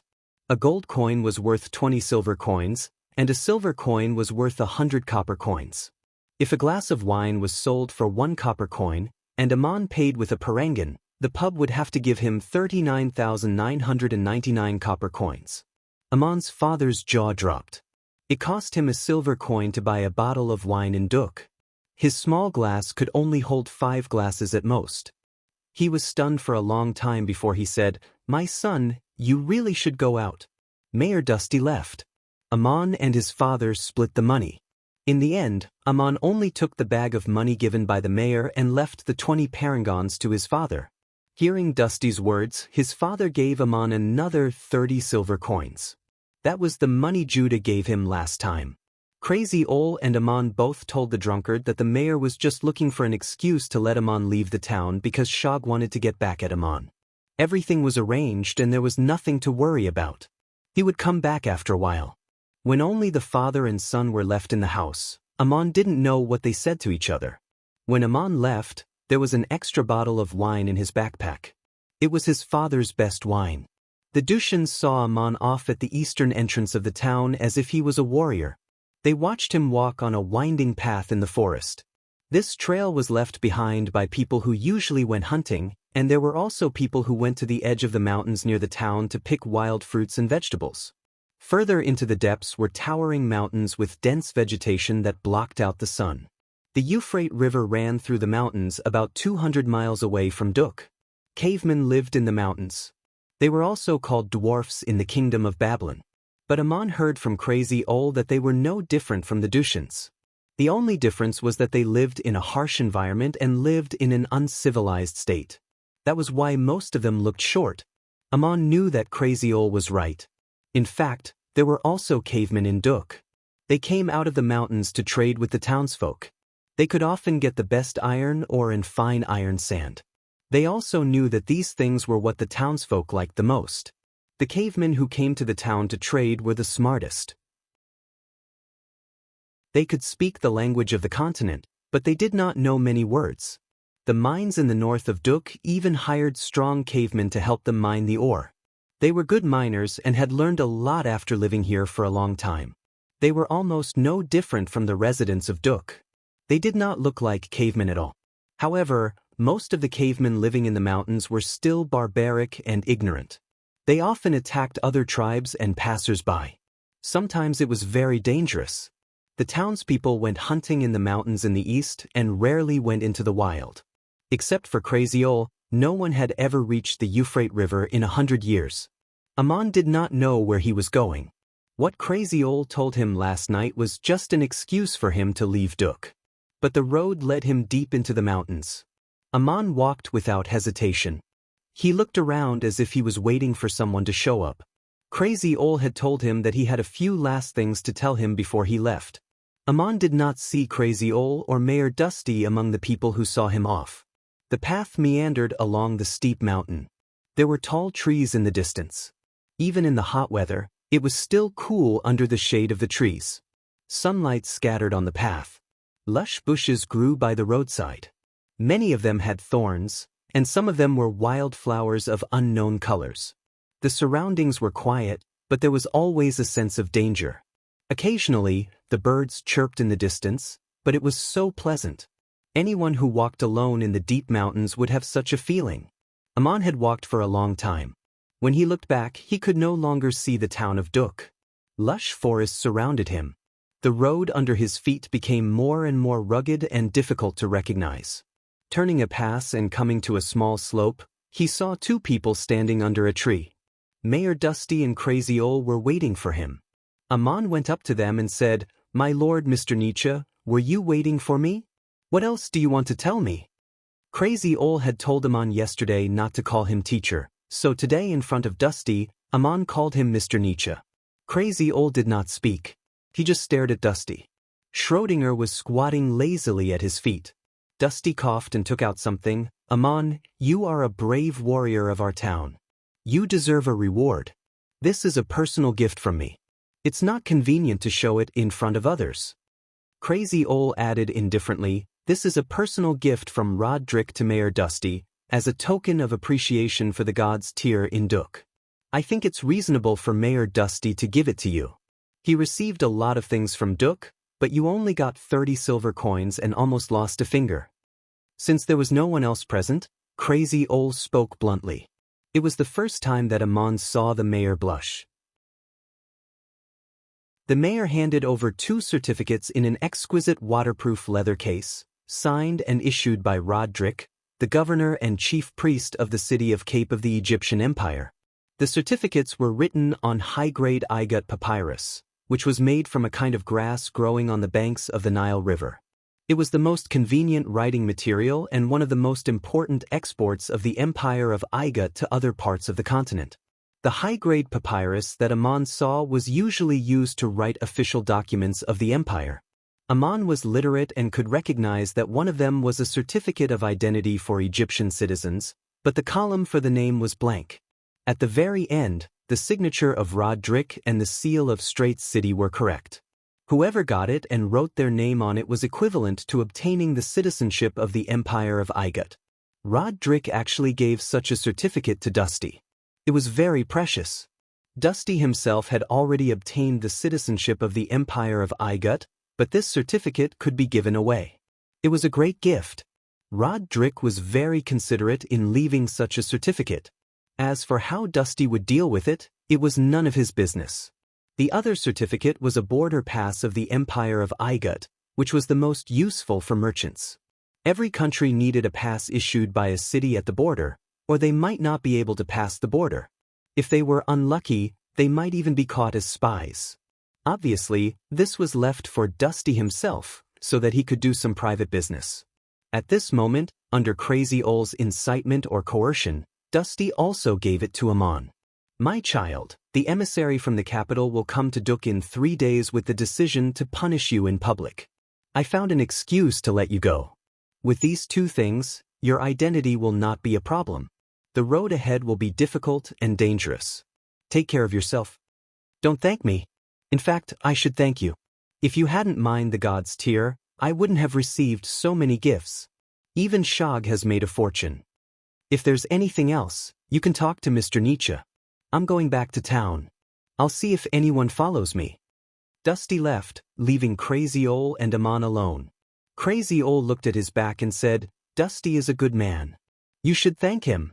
Although he has gained a lot because of you, it's only right for him to give these to you. There are many things a man can do or not do. Some things should be done, but he has to pay a certain price.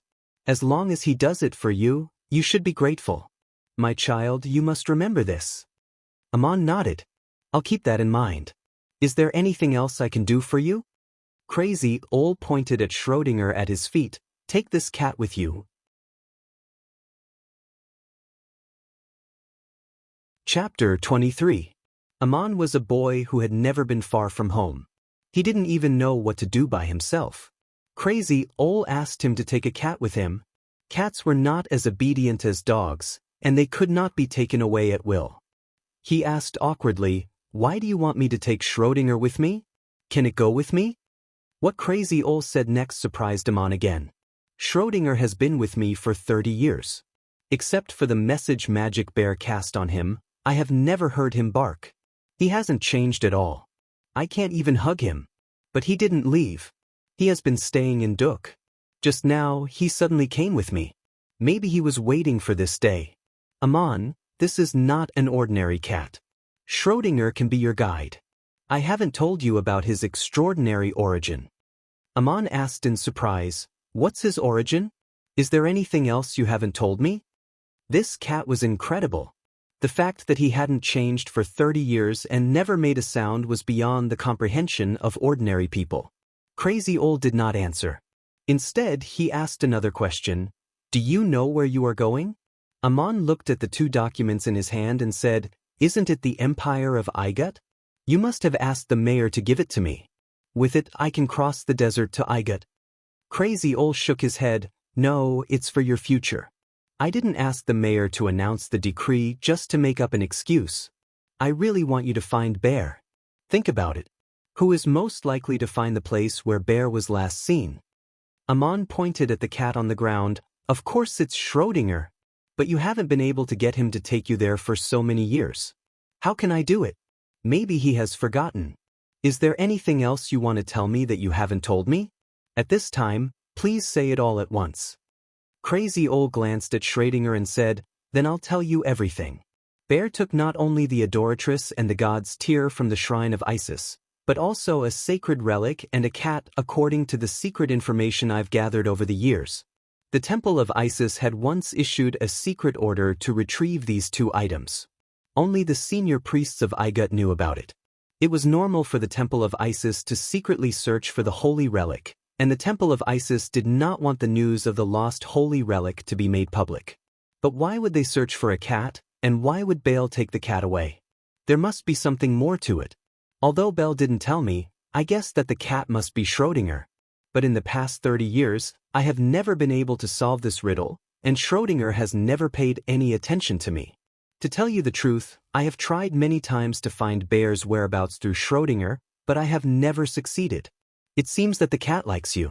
I saw you holding it, and that is the most surprising thing I have seen in the past 30 years. Next, you should practice the 2nd level magic. The test you will face is faith. I have only explored the secrets of the gods to this point. My child, this is a difficult path. That is why I don't let you call me teacher. The path you are going to take is not something I can guide you. Obviously, Bear knows more. Finding Bear's whereabouts is the first step to unlocking the secrets of the gods. He must have left a message on how to proceed from here on out. Leave Duk to find Bear. You may succeed if you take Schrödinger with you. Don't be afraid. With your current achievements, it is not a problem for you to go through the mountains and deal with ordinary beasts or cavemen. I hope you won't regret it in the future." Crazy Ole gave a long speech and patted Amon on the shoulder. Amon bowed his head. "I'm not afraid and I won't regret it." Crazy Ole let out a long sigh of relief. "My child, I was right about you. Now try to see if you can take Schrödinger with you. If you can, there is hope that you can find Bear." Crazy Ole stood aside. Amon took a few steps forward and turned back. "Kitty, kitty, come with me. Schrödinger, come with me. Good kitty, let's go." Schrödinger ignored Amon for a long time, but it just turned around and squatted down again. It seemed to be very arrogant, pointing a front paw at Amon, like a noble summoning a servant to support him. This dirty, lazy, greedy and fat cat was not small. Amon was stunned. He walked over and picked up Schrödinger. Schrödinger yawned, then curled up and fell asleep. Crazy Ole smiled bitterly and pointed at the big leather bag that Amon was wearing. Amon gently put Schrödinger into the bag. The space was just enough for the cat, and the opening was not big enough to suffocate the cat. "Amon, I have one last thing to tell you. Please remember and do as I say. Don't rush to find Bear. Go east from here. No matter how dangerous it is, don't look back." 3 days later, Look around and wait for the highest mountain you can see. When the third layer of cloud is under your feet, find a place to practice magic. The most important ones are water and air magic. You can use the aquatic ore and ventuscle to embed them into your staff. Then you can embed the other two standard parangons. You've already mastered the low-level water element magic very well. With the ventusculum, it's not difficult for you to learn air element magic. But most mages tend to be proud of the wonders of power and forget how insignificant the power of their own magic is compared to the power of the elements in nature.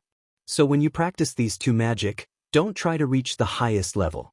Pay attention to how to resist, use, and protect yourself in the face of the elements. If you can control a drop of water, you must learn how to prevent it from being scattered in the river. You will be an excellent sorcerer when you learn this. Your second-level body arts will also reach the peak. Whether you can do this or not, don't leave the top of the mountain for now. Pay attention to the clouds in the west. When the clouds are thick and don't disperse, find a place to hide. Don't let the lightning strike you. Wait for the clouds to disperse and the thunder to stop. Then you can take Schrödinger to find bear. This is what you must remember. Crazy Ole's last words seemed to come from the sky. Amon looked up in surprise and saw that Crazy Ole had already flown away. His body brushed against the treetops like a giant bird. When he disappeared, a voice came from nowhere. Amon, if you can't find bear, kill the cat and eat it. It's all up to you. Amon walked alone through the mountains, all the way to the east. There was no road under his feet. He tried to choose the best path. With the heavy iron staff in his left hand and the sword given to him by the mayor in his right, he cut through the thistles and thorns. It was impossible to go too fast in such a terrain. The mountains were getting steeper and more complicated. The ravines between the high peaks were getting deeper and deeper. If he didn't have extraordinary stamina and quick reflexes, he wouldn't be able to go far. Occasionally, he could see some trails in the lush forest, probably made by the cavemen. Amon didn't know how powerful he was, so he avoided them as much as possible to avoid conflict. He soon understood why Crazy Ole taught him water magic first. People could go without food for days, but they couldn't go without water for a day. In the evening, Amon found a dry crevice in the mountain and prepared to rest. It was impossible to walk on this mountain path after dark. He cleaned up the surroundings and lit a campfire to cook something to eat. Then he remembered that he had no water, and he didn't bring a canteen. The water seemed to be not far away. From this side of the slope, he could hear the faint sound of running water in the deep mountain stream, but he didn't pass by it. Amon couldn't fly, so he couldn't get water from the stream under the cliff. Besides, the airflow over the stream was so complicated that even birds didn't dare to fly around. Fortunately, he could summon water elements and condense the water in the environment for his own drinking. It was convenient and clean. He wanted to take out a small pot and special beef floss from his backpack.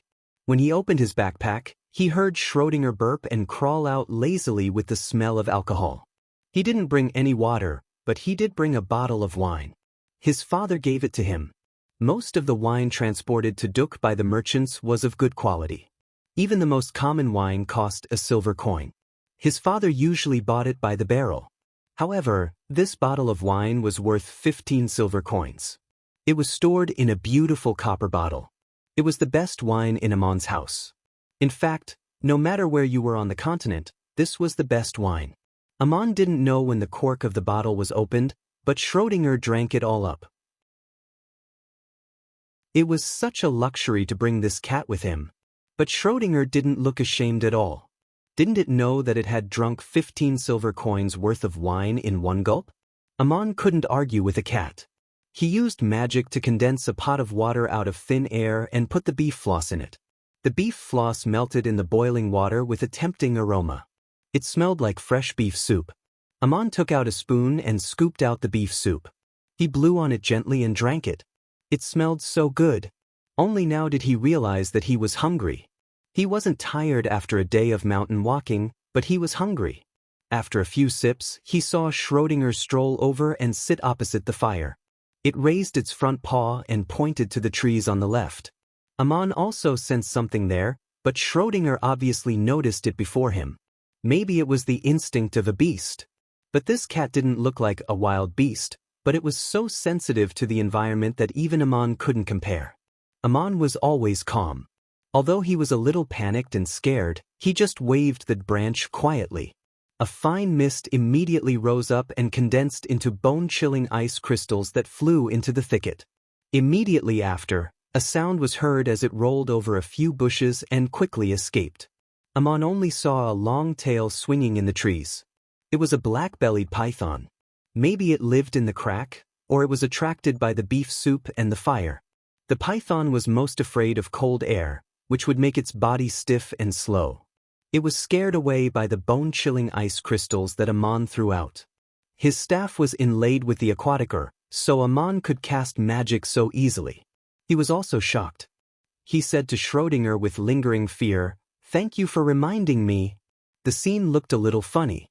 A fat cat was sitting there arrogantly, and a man was talking to it seriously. Aman had been silent for too long, and no one could talk to him.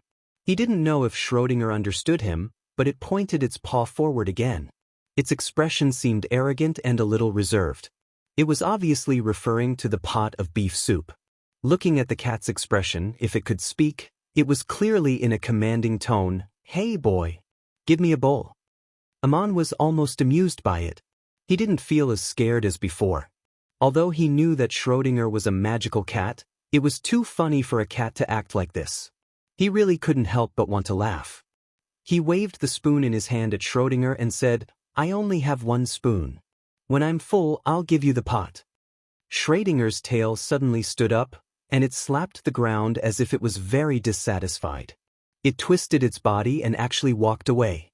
It slowly walked to the side of the backpack and lay down. Its eyes were open and it was panting. It did not sleep. He only ate half of the pot of beef soup. When the other half was no longer hot, he put it in front of Schrödinger and whispered, "Kitty, you must be hungry. Let's eat." Schrödinger's eyes lit up when she heard that. But Schrödinger turned its head and closed its eyes. It didn't even want to look at it. Aman saw that the cat didn't eat and he wasn't very full. He couldn't waste the half pot of beef soup, so he ate it himself.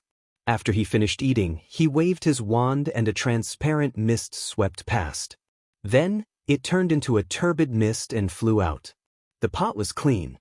Schrödinger opened its eyes and glanced at him. It seemed a little surprised and a little mocking.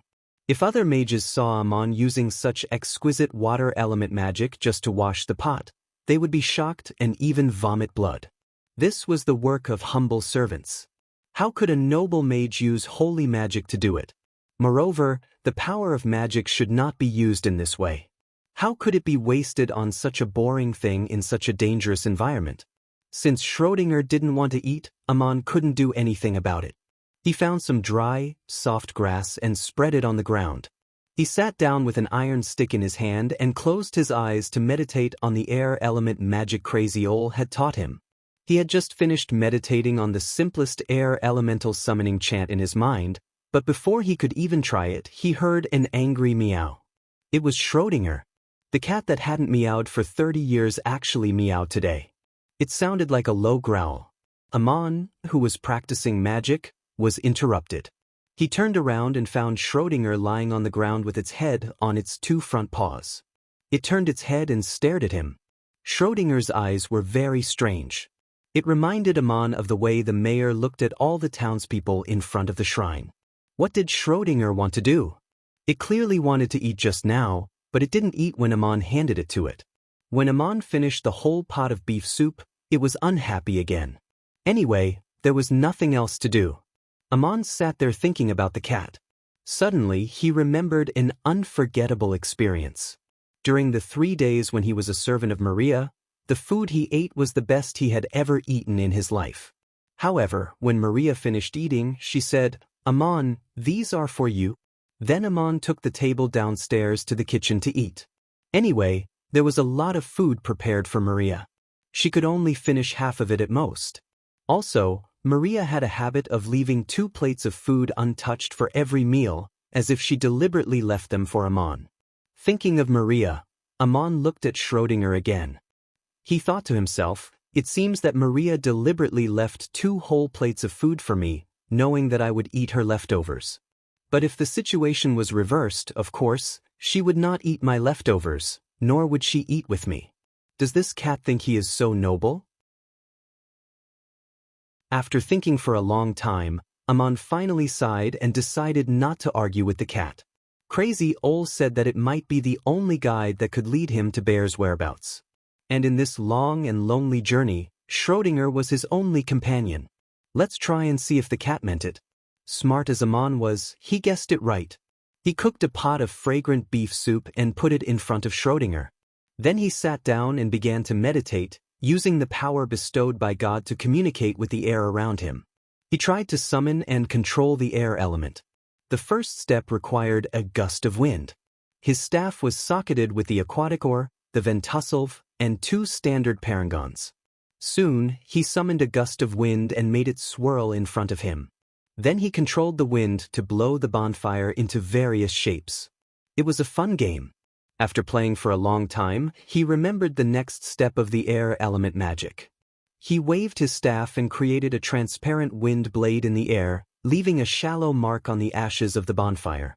He felt a little tired and decided to take a rest.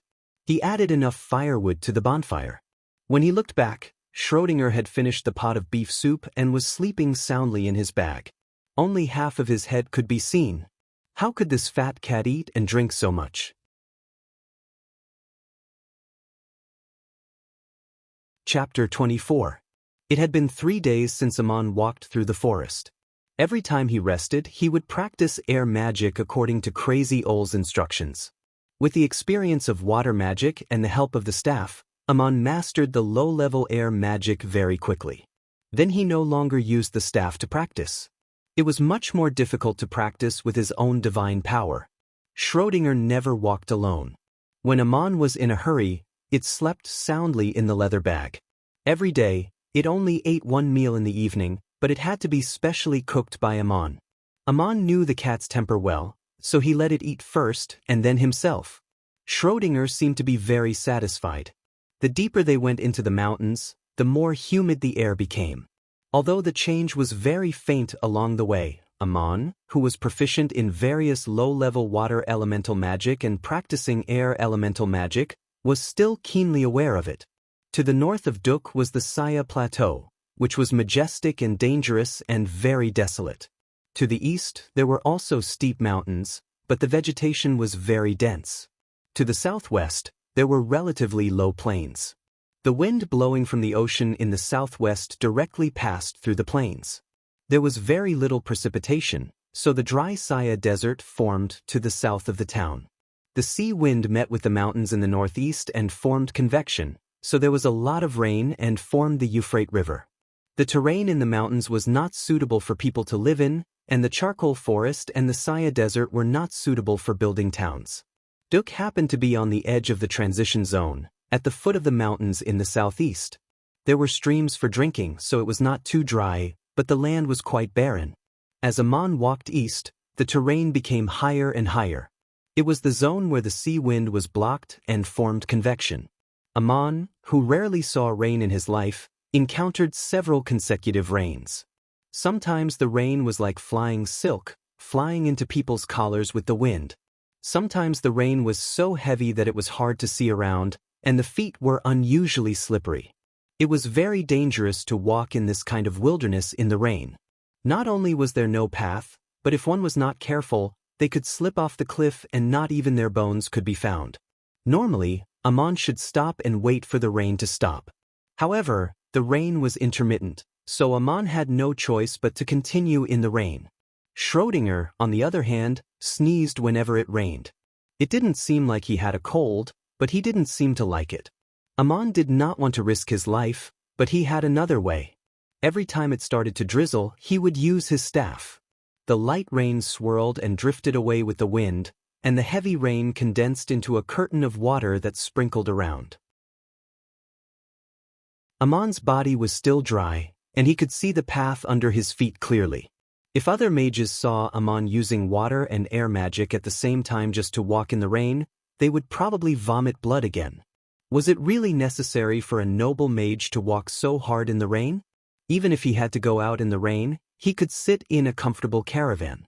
If he couldn't sit in a caravan, he could wear a waterproof cloak and boots, and let a strong servant accompany him with a big umbrella. The power of magic would run out, and it would take time to recover.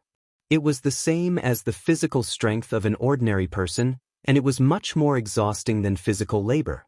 Noble mages did not torture themselves like this. If they knew what kind of staff Amon was using, they would not only vomit blood, they might even faint. Amon relied on this staff to walk through the mountains in the rain and use two kinds of magic at the same time. At first, he did not regard it as a kind of practice. He only used it to avoid the rain, because Crazy Ol had told him not to use special parangons during his practice. He did not summon the water and the wind, but the power of nature.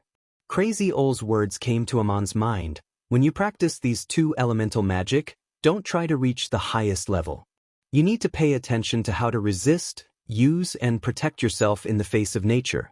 If you can control a drop of water, you must learn how to keep it in the river. Amon seemed to have found another way to practice magic, not to summon the wind and the rain, but to face the power of the wind and the rain, and to adapt to it with magic so that he would not get wet. Thanks to the staff, he could practice like this. Amon walked alone in the mountains for 3 days and 3 nights, leaning on a heavy staff and carrying a lazy fat cat on his back.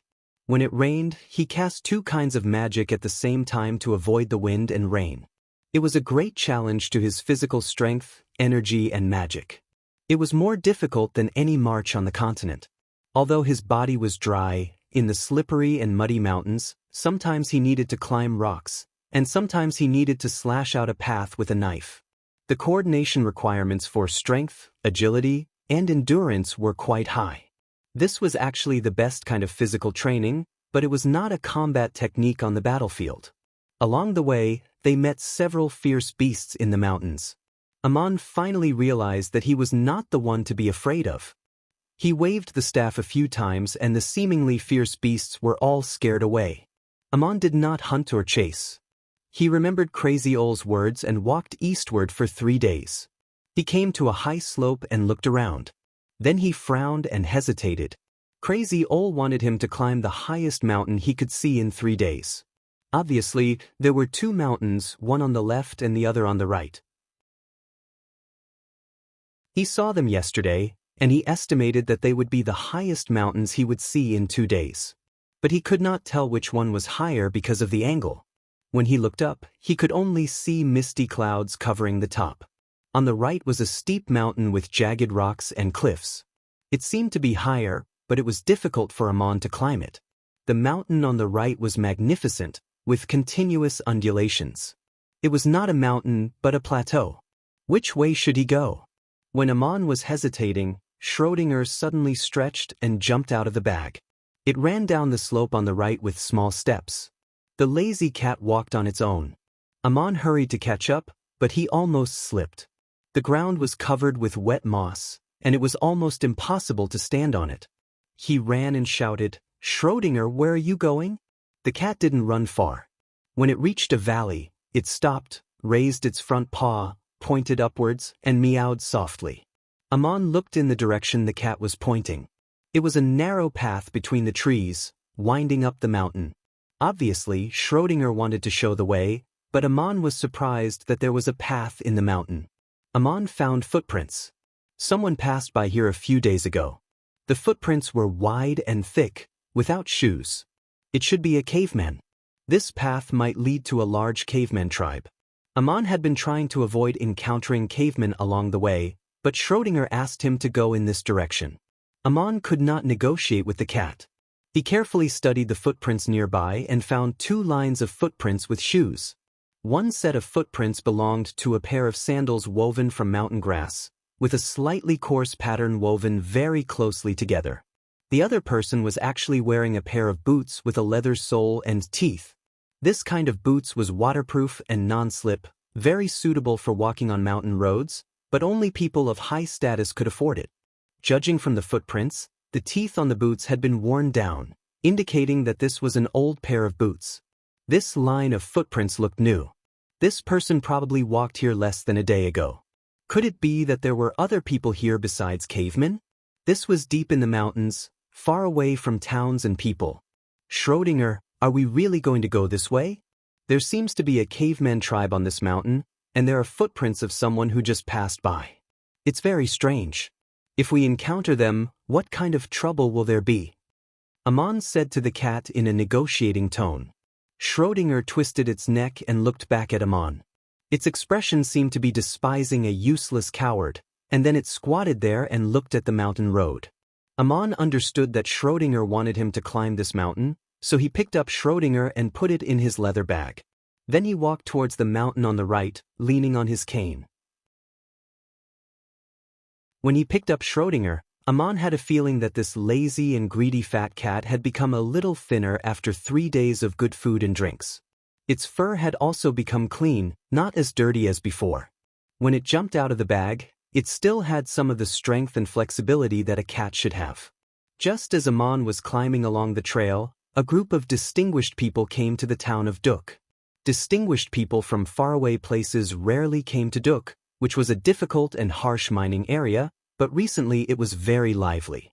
Less than 3 months after Roderick's departure, the governor of Saya, Firmian Schmull, also came. The post road through the charcoal forest could only accommodate single-shaft carriages. When Schmull passed by in his luxurious double-shaft carriage, all other people and carriages had to dodge into the bushes on the side of the road to avoid him.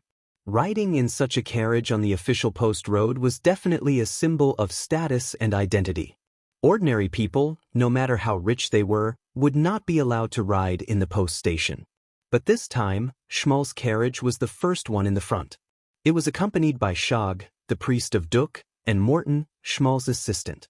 In the second carriage was Miser Randil, an envoy from the Hittite kingdom. He was an official of the Ministry of Justice of the Hittite kingdom and also a 5th-level mage. He was not a big shot in the capital, but as a special envoy to Saya, he was very noble. Along the way, the local officials had to treat him with great care. The last carriage was spacious and comfortable. It was made of the best snow cedar wood, but it was not decorated too much. The roof was plain and there was only a symbol of the shrine of Enril. It was Goliath's carriage. Cosman, the high priest, sat in the carriage with Goliath. There were also cavalry guards in front and behind the caravan. Such a procession had never been seen on the post road in the charcoal forest. Randil was very proud, even a little smug, as if he was a dragon returning to the sea. As an imperial envoy of the capital, his status was indeed extraordinary. He had only come to Duk to punish a miner, but he did not expect that the supreme mage Goliath would come with him. Who else could have such an entourage? As soon as Goliath arrived, Schmull, the governor of Saya, also came with him. Everyone seemed to be serving him alone. Although the charcoal forest was strange and desolate, Randil was overjoyed. Shog, who was sitting in the first car, was also overjoyed. The priest's illness had been completely cured. He looked even more energetic than usual, almost radiant. He had gained a lot from this trip to the city.